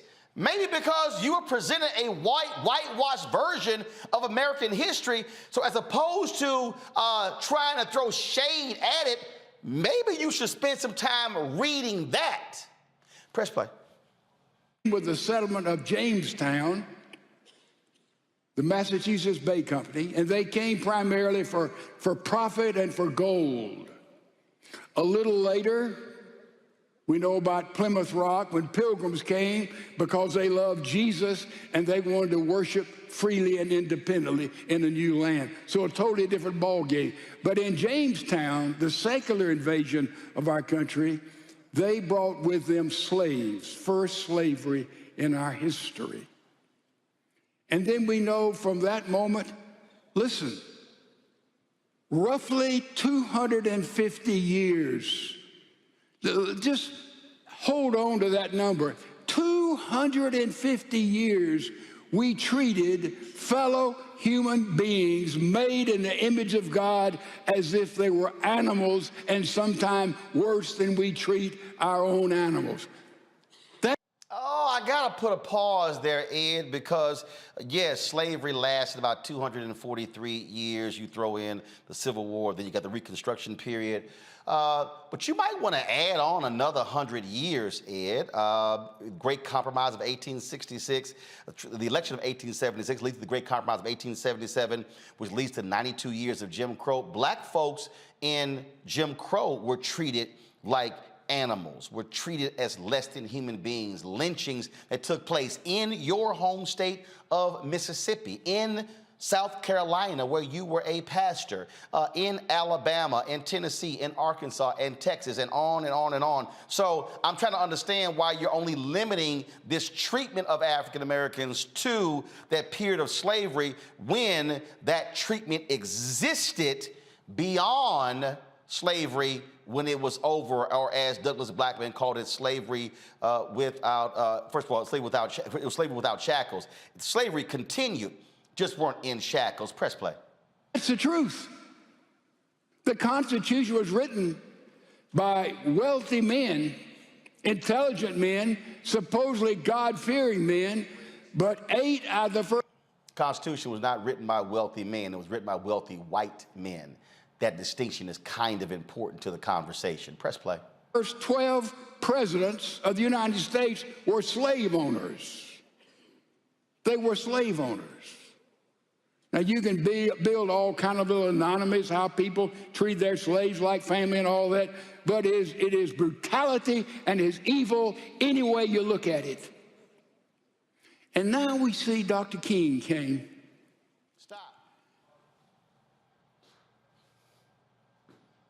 I'm sorry.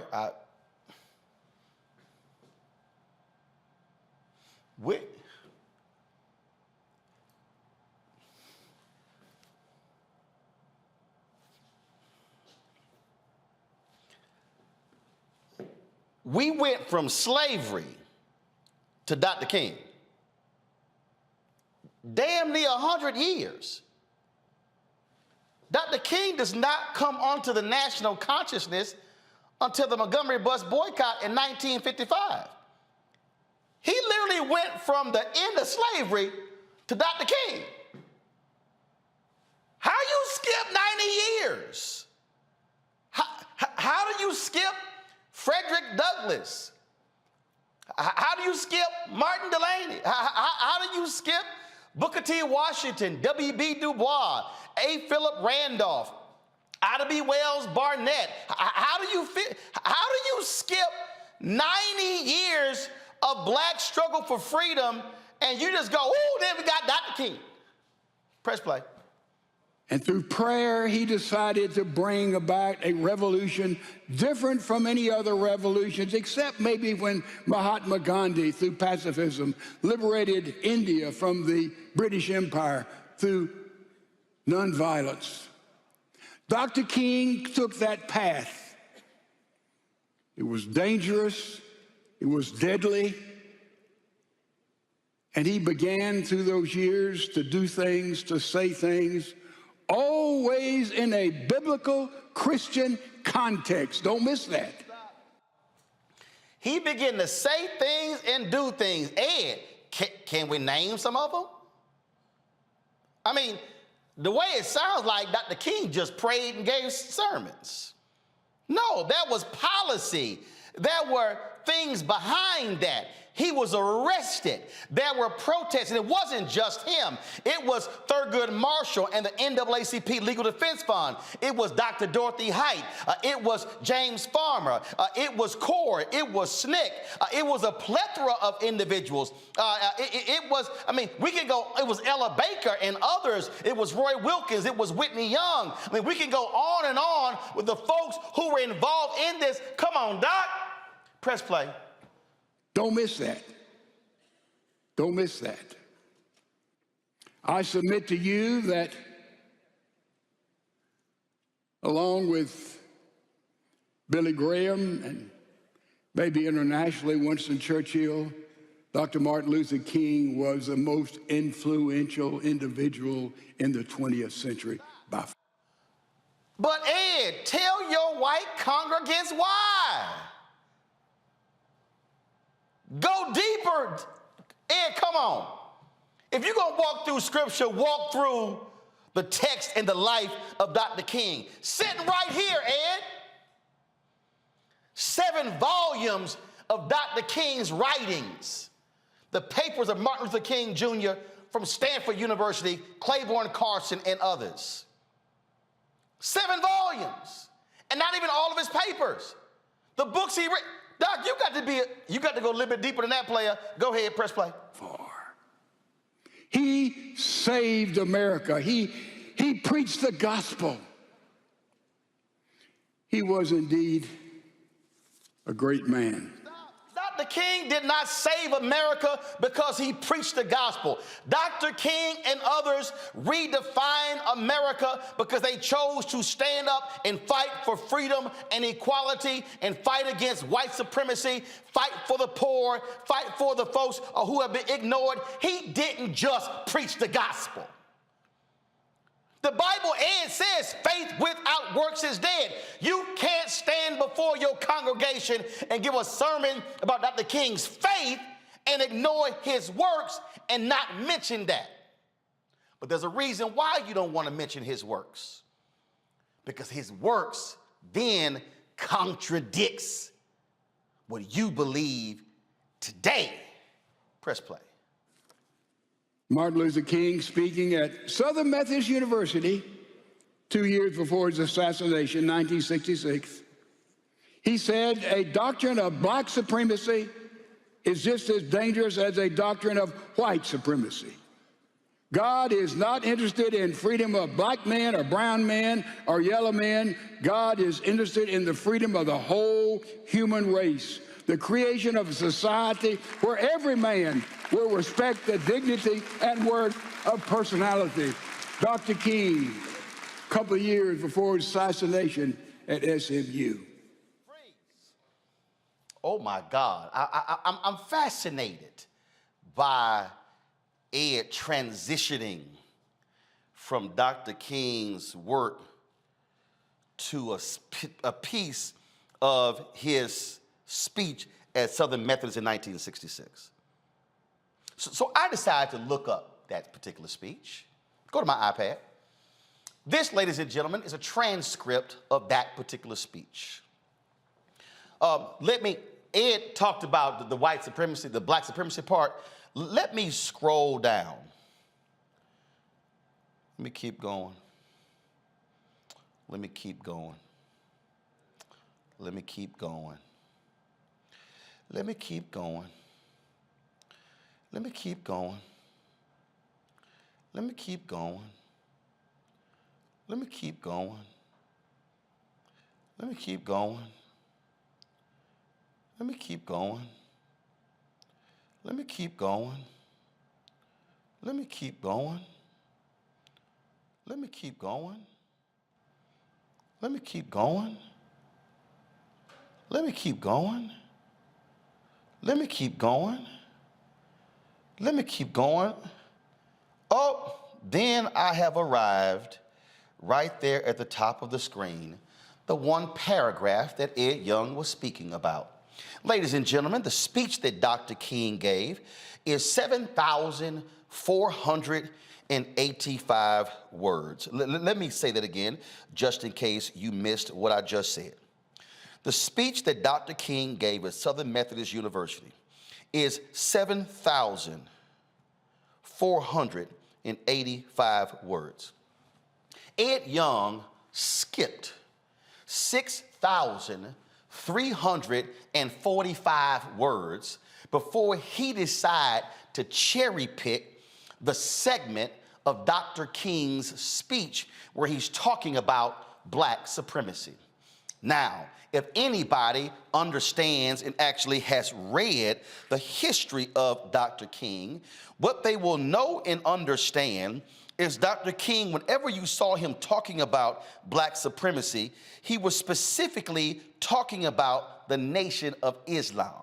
He was talking about, here's his book, Where We Go From Here, Chaos or Community. In this particular book, where he talked about there are 4 institutions that are primed to liberate black America, he lists the Negro Church, the Negro Press, Negro fraternities and sororities, Negro professional and business organizations, and then he talks about the Nation of Islam, and he says, while he praises them for the work that they have done to clean up black men and to be moral and upstanding, he disagrees with them about black supremacy. That's what he was talking about. In the same book, he talked about black power being an empty statement with nothing behind it. That's what King talked about. You can hear numerous speeches with him doing so. But there's a reason why Ed mentioned, why he just cherry picks that part of King's speech at SMU for this. So I submit to you that we're proud to be American. I'm proud to be American, but we can't overlook this disastrous history. At the same time, all important, the color of your face says all of those in the woke agenda. What does that mean? That means, he said, the woke agenda. Now you understand why he pulls out that segment on black supremacy, because it is the setup for the attack on the woke agenda. He then tries to define the woke agenda. Press play. Means, according to those in the left part of our United States, that if you were born black or some other color, that defines who you are, and you are, listen to me carefully, automatically a racist by being white. That is a fundamental and absolute lie. It is an absolute lie. That is not what being woke means. That is how white conservatives have redefined wokeness. They have used it as the attack against diversity, equity, and inclusion, the attack against multiculturalism, the attack against what we're trying to achieve. That's how they have redefined it in their own way. That is not the definition. Press play. It doesn't matter what you've done, what you believe, where you've been. You are a racist by virtue of your birth. And more than that, and this is hard to believe, there's not a thing in the world you can ever do to repent and to convince anybody anywhere because you're white that you're not a racist. We all know that's a flat out lie. We've had Jane Elliott on this show. We've had Tim Wise on this show. We've had others on this show. We know that there are white brothers and sisters who are involved in the fight for equality. That is simply not true. We know for a fact James Reed was beaten to death. A pastor from Boston was beaten there in Selma, standing up for voting rights. We know white woman Viola Liuzzo from Michigan had her head blown off coming back from Montgomery back to Selma. We know, again, that other white folks who were killed during the civil rights movement, and we know folk today who are involved in protests, who are on the front lines, who are not black. Sorry, Ed, you simply are wrong, and that's a flat-out lie. But when you have your own definition of wokeness, now we understand why you were utterly confused. Hit play. There's no redemption. You can be anti-racist, but you'll never reach the goal until you're still categorized like that. A leader of Black Lives Matter said, a matter of public record, anyone who waves an American flag by definition, whomever you are, you're a racist. Now, it's amazing how you could go to find Dr. King's speech and go down 6,000 plus words and pluck out a paragraph, but you can't name who this so-called Black Lives Matter leader is. Do you have a name, Ed? Are they actually a Black Lives Matter leader? Who? Are they a local person? Are they a national leader? Who really is the person you're quoting, Ed, so we can have the context? Oh, you just say a Black Lives Matter leader, it's a matter of public record. Nice try. We ain't falling for the banana in the tailpipe. Press play. Everything is tragically defined by racism. How different that is from Dr. Martin Luther King's understanding of the racial challenges we had in America then, and we progressed a great deal, but we still have some ways to go, but how far that we have come. You see, he would tell us, as we know, the color of your face doesn't determine your character and who you are, and really you'll discover doesn't say much about you and me. Did you know that all of our physical assets, ears, nose, mouth, body, make up 0.012 of who we are? Is that any big deal about you or about me? That color is all important of your skin? Did he just... So Dr. King didn't understand color? Dr. King didn't have an appreciation of blackness? Really, Ed?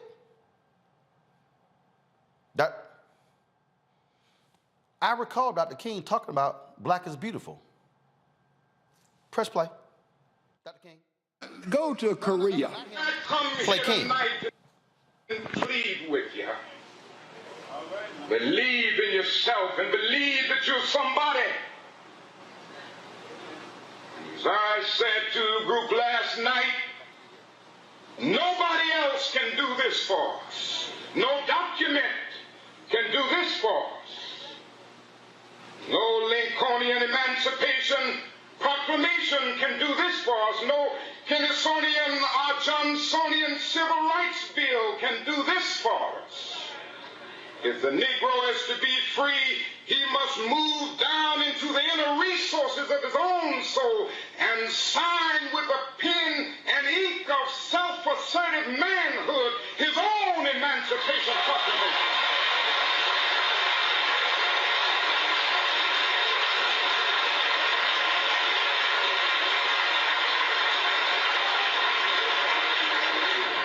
Don't let anybody take your manhood.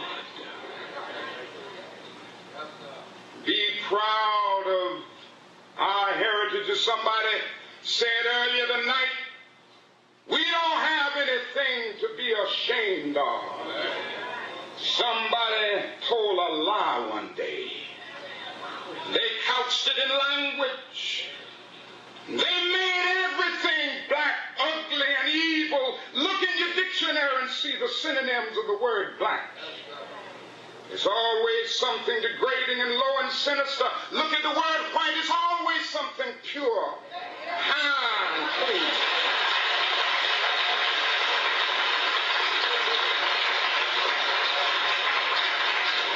But I want to get the language right tonight.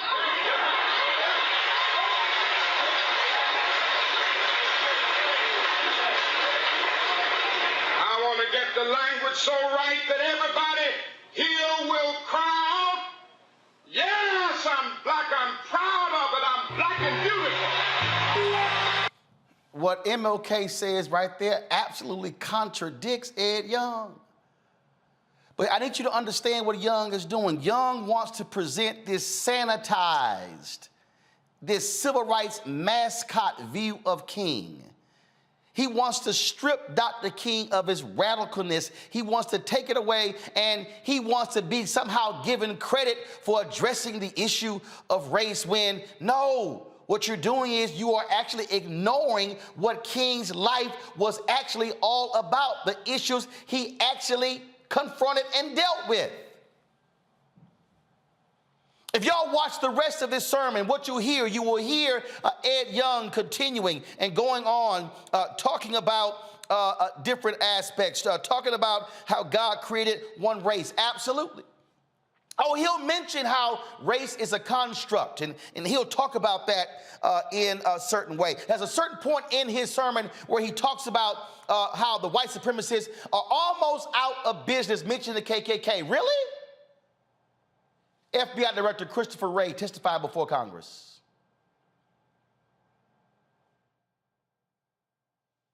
Play it. This is the FBI Director talking in the last couple of years. Listen. The HVE threat, the homegrown violent extremist threat, is the new normal, and it's created a new set of challenges, a much greater number of potential threats, each with far fewer dots to connect, and much less time to prevent or disrupt an attack. These folks are largely radicalized online by the global jihadist movement.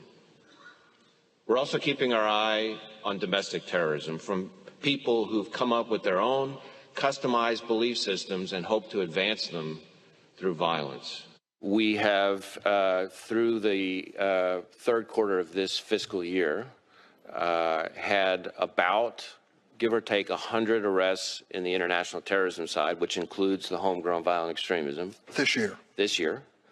But we've also had just about the same number, again, don't quote me to the exact digit, on the domestic terrorism side. And I will say that a majority of the domestic terrorism cases that we've investigated are motivated by some version of what you might call white supremacist violence, but it includes other things as well. It's a huge chunk. Now, Ed Young, this idea that somehow we've eliminated that simply flies out the window because it's simply not true. But when you're living in your own safe, protected cocoon, and when you are standing with MAGA folk, you actually believe that utter nonsense when in fact that's simply not true. Play this part of his sermon. It's not biblical. Let me assure you of that, because without grace, we're totally out of business. So, with that being said, I'm going to do something with great reticence, but I think it needs to be restated. One of the greatest orations, Lincoln's Gettysburg Address, 2 or 3 others, would be Martin Luther King's I Had a Dream speech. There in the Washington Mall, maybe 1 million people present, millions of people heard it around the world. And Martin Luther King dreamed of a certain kind of America. I think we were getting there with not fast enough. 350 years of bigotry by leadership across the board is too much, folks. We can't deny that. We can't run from that. But we were getting there. And we're getting there because a lot of churches, Christians, that's how slavery got eliminated. In England, it was Wilberforce. And here, it was Uncle Tom's Cabin. In here, it was Henry Ward Beecher and others who stood against the evil and deadliness of racism. Oh, yes, it was through the church when people awakened to see that in the Bible we are one in Jesus Christ, period, Selah. When they began to preach that and see that, that's where racism was eliminated and still being healed. But thank God, there's only one kind of slave we want to be. And that's a slave to the Lord Jesus Christ, where everybody... I got freeze right there. Ed, do you deny the reality of how the white church continued racism after slavery? How the Southern Baptist Convention, what they did? How in his own sermon, he actually contradicts it by saying when he passed a church in South Carolina, they had a sign where everybody wasn't welcome. And he said, no, that's not how I'm going to be leading this church. Doc, come on. You can't sit here and talk about how the church was the one that led the end of slavery. No, it was white men like John Brown who stood up against other white pastors who wanted to continue. Come on, Doc. We can't do that. And y'all, so you hear what he does. And so what he does is he continues in here, and then he goes on and he closes his sermon by reciting King's I Have a Dream, the I Have a Dream portion of King's speech. And see, this is the crux of what I'm talking about. See, this is what I'm talking about, the game that these white conservative preachers play in terms of how they love to play around.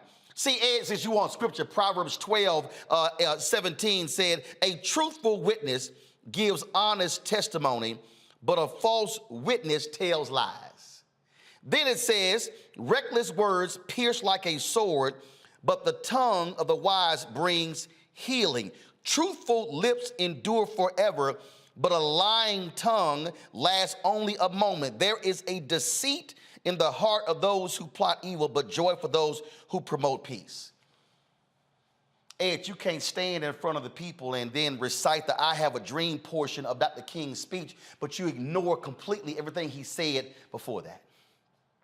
You can't sit here and talk about, oh, how Dr. King wanted the races to get along and his children and y'all, he quote, and he starts crying and his congregation begins to stand up and they begin to clap and cheer and all that begins to happen. But how dare you as a Christian pastor give a 26-minute sermon extolling Dr. King, not one time do you talk about what he stood against. Not one time do you recite the same speech where he talked about police brutality. He talked about voter suppression. He talked about the economic imbalance in this country. How can you sit here and even quote that particular speech that he gave at Southern Methodist University and totally look over the 6,000 other words he actually gave in the speech? Y'all, go to my iPad. If you actually look at the speech, Dr. King in the speech, he talks about the poor. He talks about voter suppression, still alive today. He talks about the economic imbalance when it comes to wages and jobs. He talks about all of those things. Yet I don't hear Ed Young talking about any of these issues. I don't hear him talking about what King was referencing. I don't hear him dealing with, in all of these volumes, the work King was talking about. Y'all go to YouTube. Ed Young has a speech called Socialism versus Capitalism, where he has some strong words against socialism. The same man who he praised in this sermon, guess what he called himself? A socialist. This book right here is called The Guaranteed Income. It is by Robert Theobald. This is the book. Reverend Al Sampson, who was one of two pastors personally ordained by Dr. King. This was the economic theory that the King believed in when it came to a guaranteed income. King said he was a socialist. But the same Ed Young has harsh words for socialists, yet he stands before the congregation, strips King of all of that to praise him, to make it sound like, oh, we all together. And if we could just love one another and just stand together. No, Ed, what it requires is for you to put some skin in the game. What it requires for you, Ed, is to not to drive your conservative theories when you, at your church, hosted Roy Moore Jr. when he was running against Doug Jones in the Alabama Senate. When you stood there and criticized the cash bail situation, blaming that for crime in the country, when you don't want to confront mass incarceration. Where are you, Ed Young, with the Poor People's Campaign and Reverend Dr. William J. Barber fighting for the 140 million poor and low-income folks in the country? You can't stand before the people and praise Dr. King and never mention the poor. You can't stand there and talk about how great and wonderful he was when literally the things that that man was fighting for then still exist today. You can't sit here and strip this man of who he was and how he spoke against the reality of how white folks thought. But, you know, maybe I just ought to just share just a couple of things, and I'm almost done. And I'm going to let the panelists comment, and then I'm going to go to my next guest. But I just want y'all to understand that, this is what King wrote. White Americans left the Negro on the ground and in devastating numbers walked off with the aggressor. It appeared that the white segregationists and the ordinary white citizen had more in common with one another than either had with the Negro. Same MOK. The same MOK. This is what he said. Overwhelmingly, America is still struggling with irresolution and contradiction. It has been sincere and even ardent in welcoming some change, but too quickly apathy and disinterest rise to the surface when the next logical steps are to be taken. Laws are passed in a crisis mood after a Birmingham or a Selma, but no substantial fervor survives the formal signing of legislation. The recording of the law in itself is treated as the reality of the reform. Same MOK, Ed Young. MOK writes, the real cost lies ahead. The stiffening of white resistance is a recognition of that fact. The discount education given Negroes will in the future have to be purchased at full price if quality education is to be realized. Jobs are harder and costlier to create than voting rolls. The eradication of slums housing millions is complex far beyond integrating buses and lunch counters. Same MOK. Same MOK. He then says in here, Negroes have proceeded from a premise that equality means what it says, and they have taken white Americans at their word when they talked of it as an objective. But most whites in America in 1967, including many persons of goodwill, proceed from a premise that equality is a loose expression for improvement. White America is not even psychologically organized to close the gap. Essentially, it seeks only to make it less painful and less obvious, but in most respects to retain it. Most of the abrasions between Negroes and white liberals arise from this fact. Same MOK, Ed Young. Same one. Then he says, whites, it must frankly be said, are not putting in a similar mass effort to re-educate themselves out of their racial ignorance. It is an aspect of their sense of superiority that the white people of America believe they have little to learn. Y'all, that's just in the first 10 pages of the book. I take exception to the sermon because what Ed Young is doing is what white Christians and white Republicans often do. That is, they want to present a sanitized, clean, saccharine, G-rated version of Dr. King minus all of the stuff that he was fighting for in his 39 years. You can't stand before your congregation, Ed Young, and praise Dr. King and how wonderful he was and how he preached the gospel if you never even mention the word poor. You can't stand there in your fine sanctuary and talk about how amazing he was and how he changed America if you're unwilling to commit yourself to the very things that he actually stood for. Because frankly, all you're doing, if you don't, is providing us with empty rhetoric that is meaningless.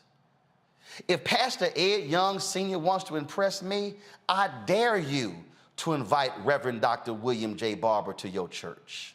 I dare you to invite the Poor People's Campaign and repairs of the breach. I dare you, Ed Young, to hold a 1 or 2 day conference on your campus with regards to the real life of Dr. King. I dare you to bring Reverend Bernice King to your church and the King Center and have a real dialogue. I dare you, Ed Young, to invite Reverend William Lawson and Reverend Dr. Ralph West and other pastors in Houston, other black pastors in Houston, to come in and say how you, Ed Young, are willing to stand with them on the very issues that Dr. King talked about.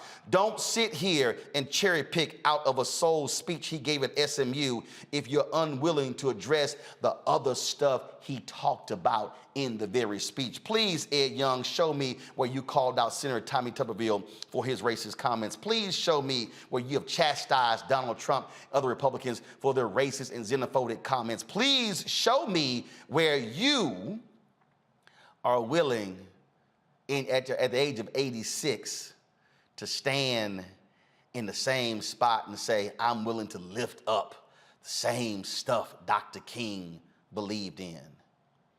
If not, all you did was give yourself a 26-minute pat on the back, shed some tears at the end, and got you an empty standing ovation from your audience, and they left that church just as uninformed as they were when you started.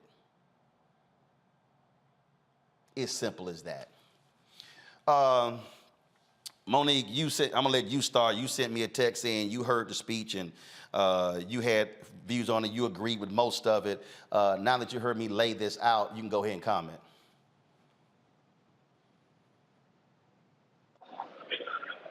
Yeah, I don't know that there's ever been a single topic about which we've disagreed more.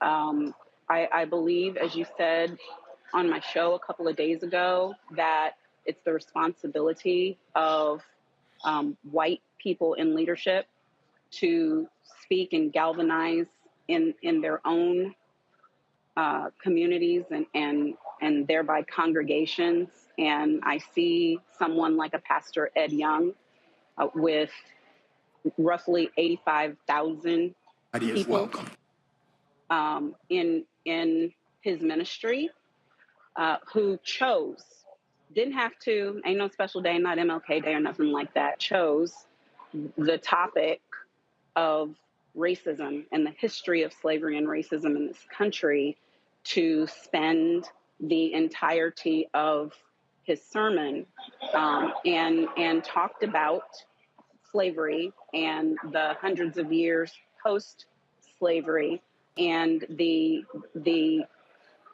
hideous actions of the founders of this country and of those who led our country for hundreds of years thereafter. He mentioned a part that was not included in what you covered, that he is not opposed to even legislation that promotes equality.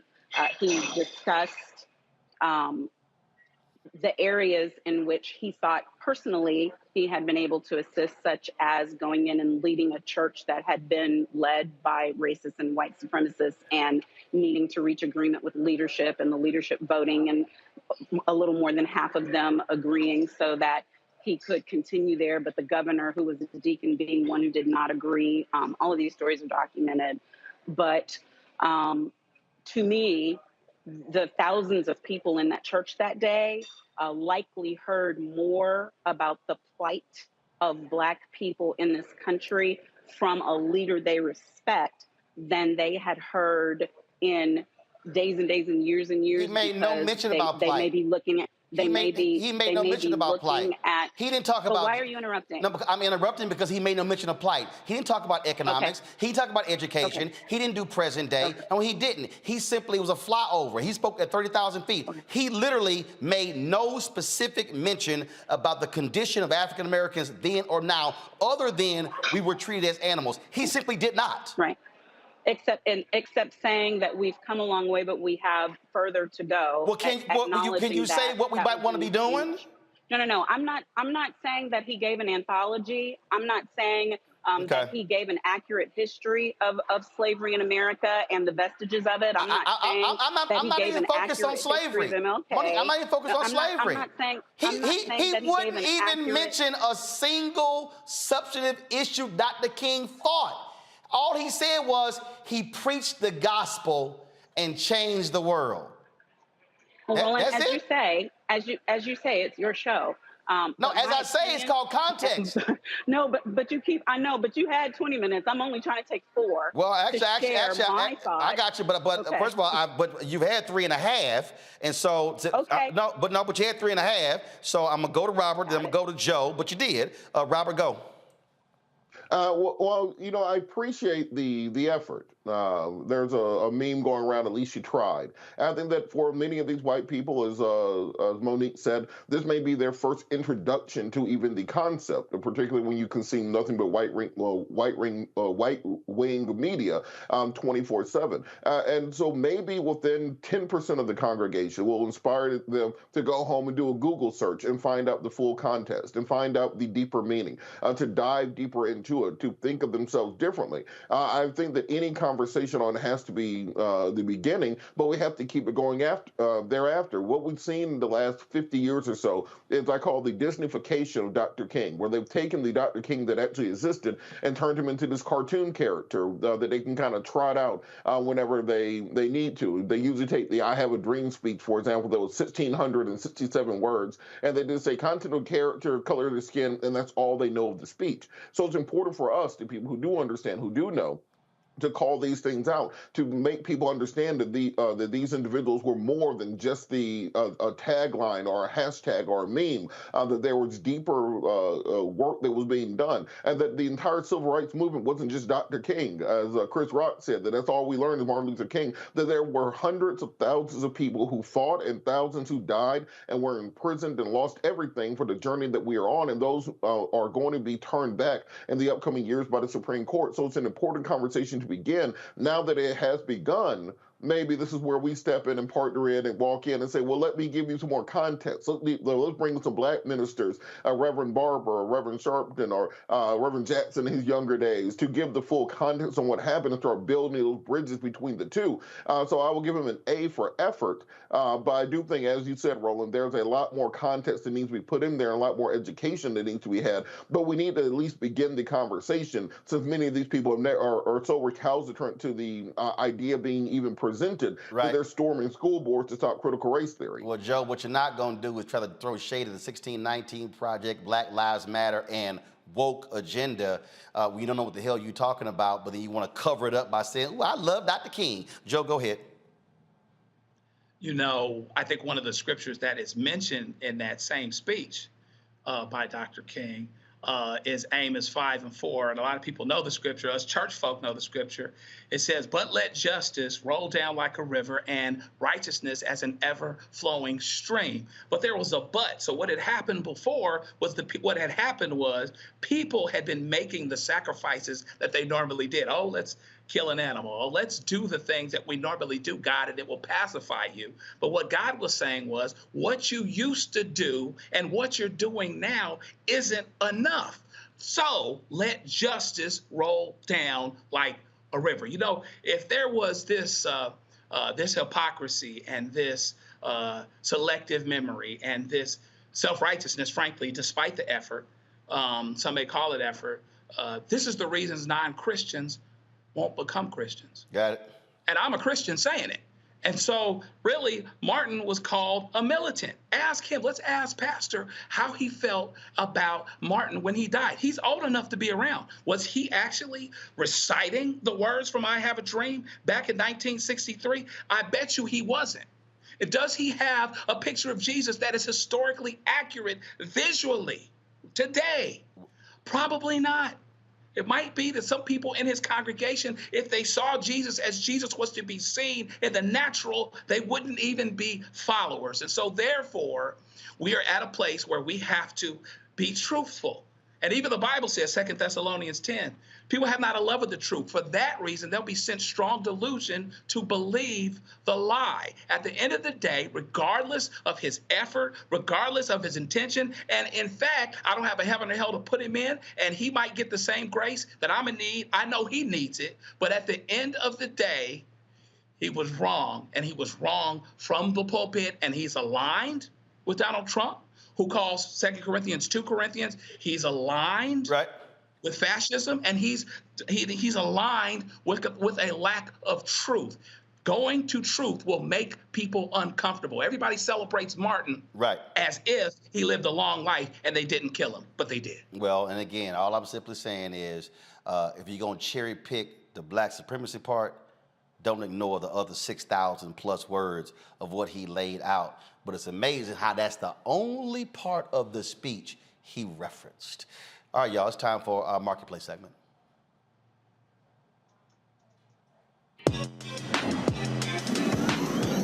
Sorry, Tech Talk.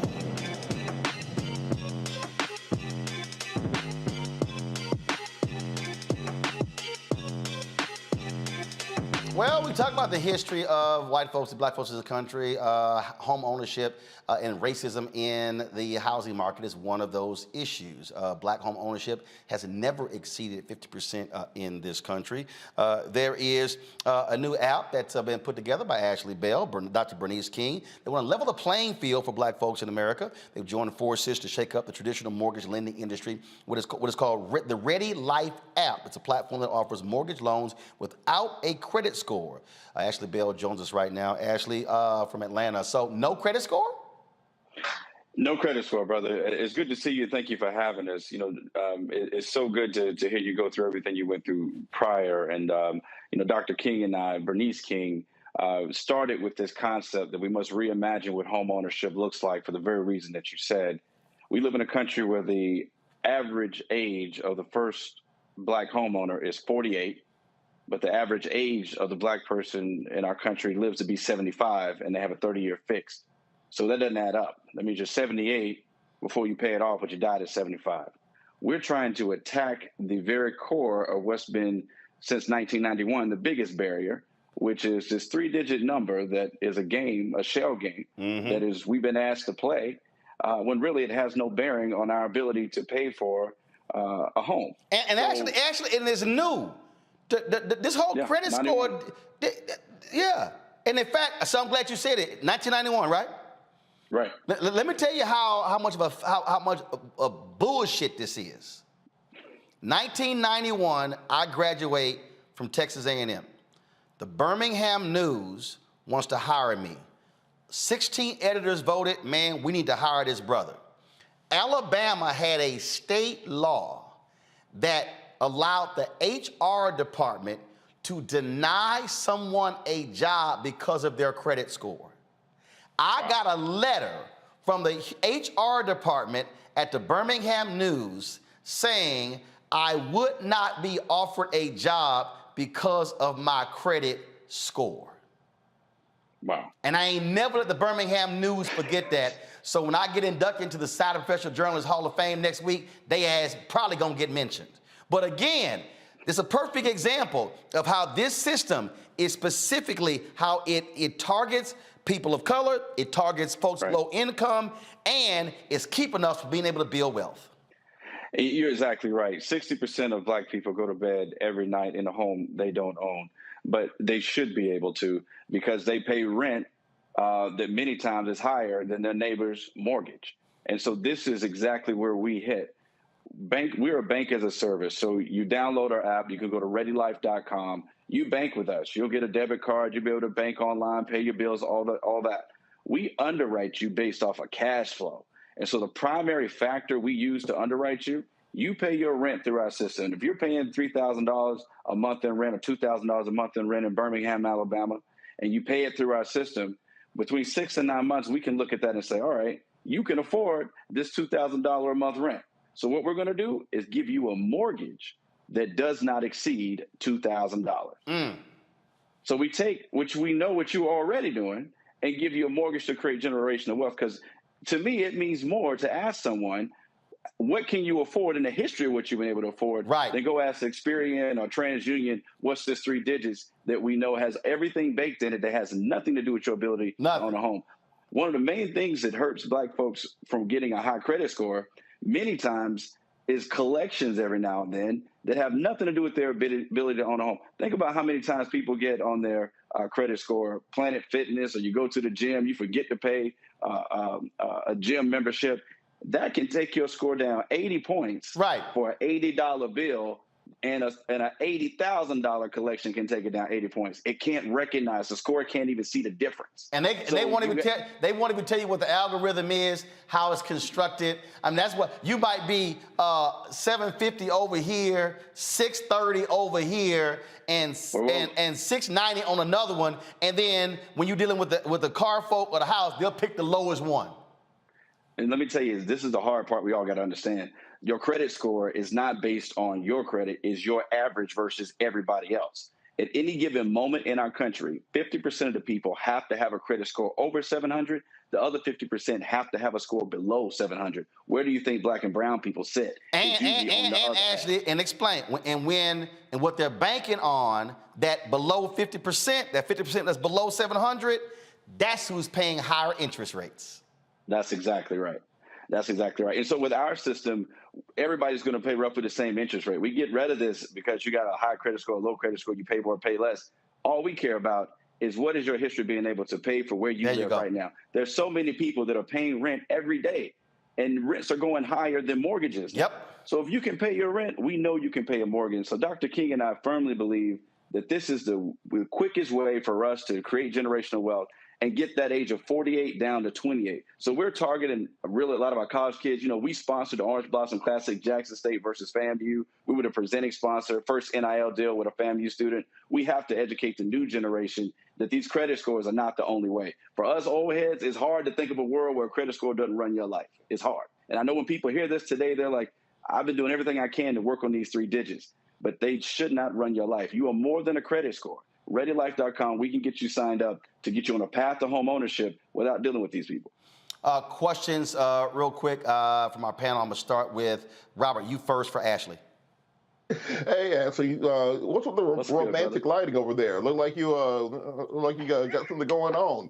But what's up, brother? Question before you pull one of your guns out. I know. Hey, look, Ashley, I think it's great. I got to get you on the radio show to talk about this in particular. When it comes to financial literacy, you've been doing great work, both when we were at the SBA and even before that, on spreading the gospel, people understanding their finances. So you, Bruce Lavelle, some of the others who have been really big on Black generational wealth. What do you think is the biggest barrier for people to become more educated on these financial issues and not kind of finding out too late? Usually folks figure out about their credit score once they already ruined their credit. So what are the things people need to do to learn about these things on the front end as opposed to the back end? Well, we have to hit at the heart of it. Black people as a whole have a big distrust of financial institutions as a whole for a lot of good reasons, right? When you go back to the core of this, and since we talked history today, the Freedmen's Bureau closed, and it wasn't a good thing. It was closed because Frederick Douglass asked for it to be closed because it was a Ponzi scheme. And it was W.E.B. Du Bois that said, we would have been better off being slaves for 10 more years psychologically than have the Freedmen's Bureau closed, and we never trust banks again. We never trust financial institutions again. So it's baked in the cake so many times for us to not trust financial institutions. So we have to get off of bank rails. We're funding these mortgages not with bank money. This is private equity money. This is money coming from big tech balance sheets. So when you take banks out of the equation, you don't have to use that 620 hard marker about who's eligible and who's not. So we have to educate people that conditioning that has happened from being told that this 3 digits is your whole life and determines your worthiness. There's articles that talk about the mental health effects of people having to deal with the shame of these 3 digits when they are so much more than that. We just get rid of it altogether. And that's what Dr. King and I both believe in, that the future is telling people they're more than a credit score and getting beyond the system. Yes, indeed. Monique? Yes, no, thank you for everything that you're doing. It's gotten very loud here, so I'm not going to ask a question, but I appreciate your work. Joe? Thanks, Monique. I appreciate and commend you for what you're doing, brother. As I'm sitting here now, one of the things that we're looking at are lawsuits related to people that have played this credit score game that are Black or of color, and because of their zip code, they still wind up with higher interest rates when they're buying cars and things like that. So what are some of the next frontiers that you think? I mean, obviously, I think home ownership is the most important because that is normally people's biggest asset. That's the best way to pass generational wealth. But have you thought about other frontiers as well in terms of other things that people tend to buy with credit?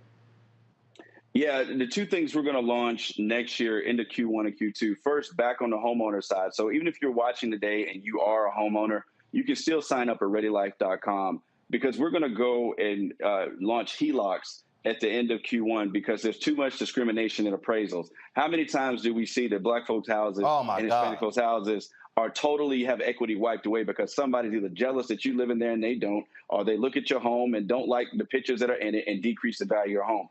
At the end of Q1, we're dropping a 100% AI-driven HELOC, where we can underwrite you in 5 minutes, we can fund you in 48 hours, and nobody's coming by your house looking at the pictures or anything like that. We're going to have a complete race-free ability for you to get access to the equity that you created. And then Q2, we're going to dive into student loans. We're going to make sure that for half of our HBCUs, which many of them are private, and the school and education that we try to afford for our children, too many times the schools, we get the private loans to get our kids in school, but don't pay attention to that interest rate. That interest rate is what we have to think about later on when you're 35 trying to figure out where I'm going to be 75 when I pay this thing off. We have to attack that on the front end and find ways of getting access to educational loans for our students to go to private schools that can't afford it, don't have the scholarships, to get that interest rate down. And we're going to create a marketplace to drive those down to make education, especially at our HBCUs, more affordable. Well, look, all of this is critically important. We spend a lot of time with a segment called Where's Our Money? And I got people coming to me saying, man, why you always talking about money? If you ain't talking about money in America, you ain't having an American conversation. Absolutely. That's what it boils down to. That's exactly right, Roland. We always appreciate your time. Everybody can get more information about us at ReadyLife.com, ReadyLife tweets, ReadyLife US on Instagram. You can keep up with what we're doing. Dr. King and I have been and Van Jones, who's also on our advisory board.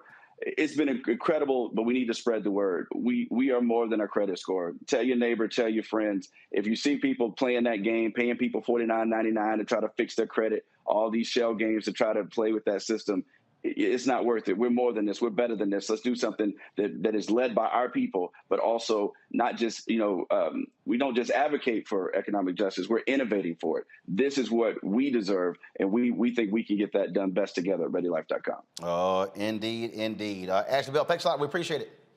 All right, my brother. Talk to you soon. All right, folks. That is it for us. I had some other stories I was going to do. And also, we had a bunch of fools out there I was dealing with yesterday on social media, lying, being stupid, talking about how I was wrong about the so-called Asian hate crime bill. Y'all, listen.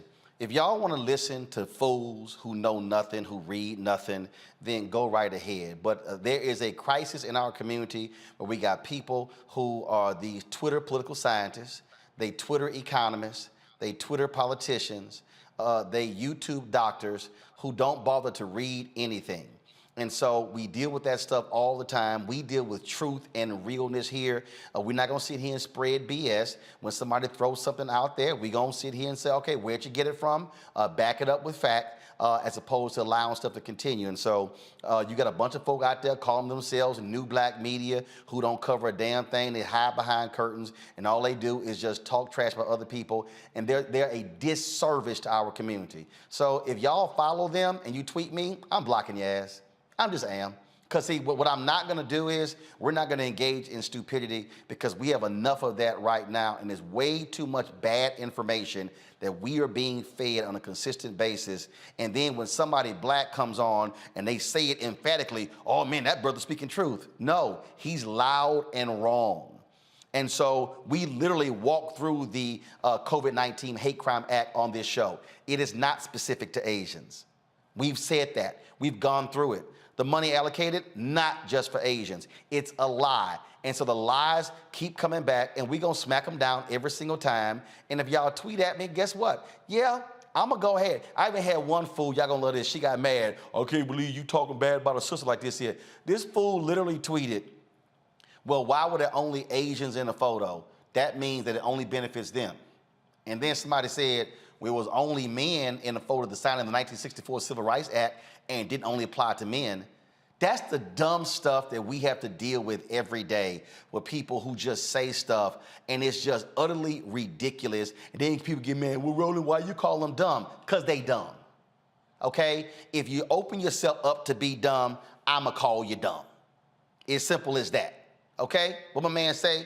Your mama named him Clay, I'ma call him Clay. I'm just gonna call you dumb if you act dumb, sound dumb, look dumb, okay? But we need to operate in a state of truth and reality and not fiction. Ugh, it drives me crazy. All right, Robert, Monique, Joe, I appreciate it. Thanks for joining us.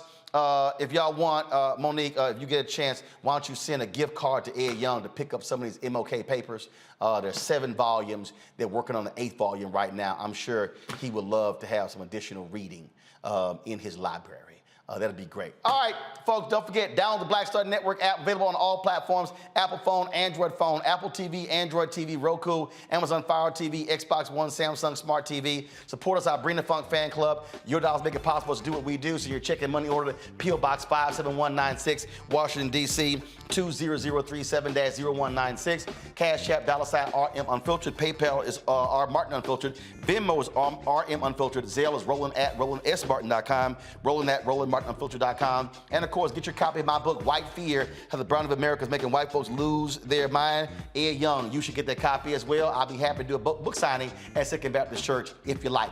And I'll be in Houston on this Sunday for a GOTV rally. So Ed, why don't you drop on by? I wish I could get there early because I go to his church. I was last there when my Aunt Lurdy died, and I spoke there. I knew there was a spirit in that church I didn't particularly like, but that's how it is. All right, y'all, get White Fear all available bookstores, Amazon, Barnes & Noble. Laney, why you shaking your head? What's wrong with you? And then, of course, you can also get the book on the Audible and order from your favorite black bookstore. Hey, y'all, I'm going to see y'all tomorrow right here. Roland Martin Unfiltered on the Black Star Network. Black-owned, unapologetic, unfiltered.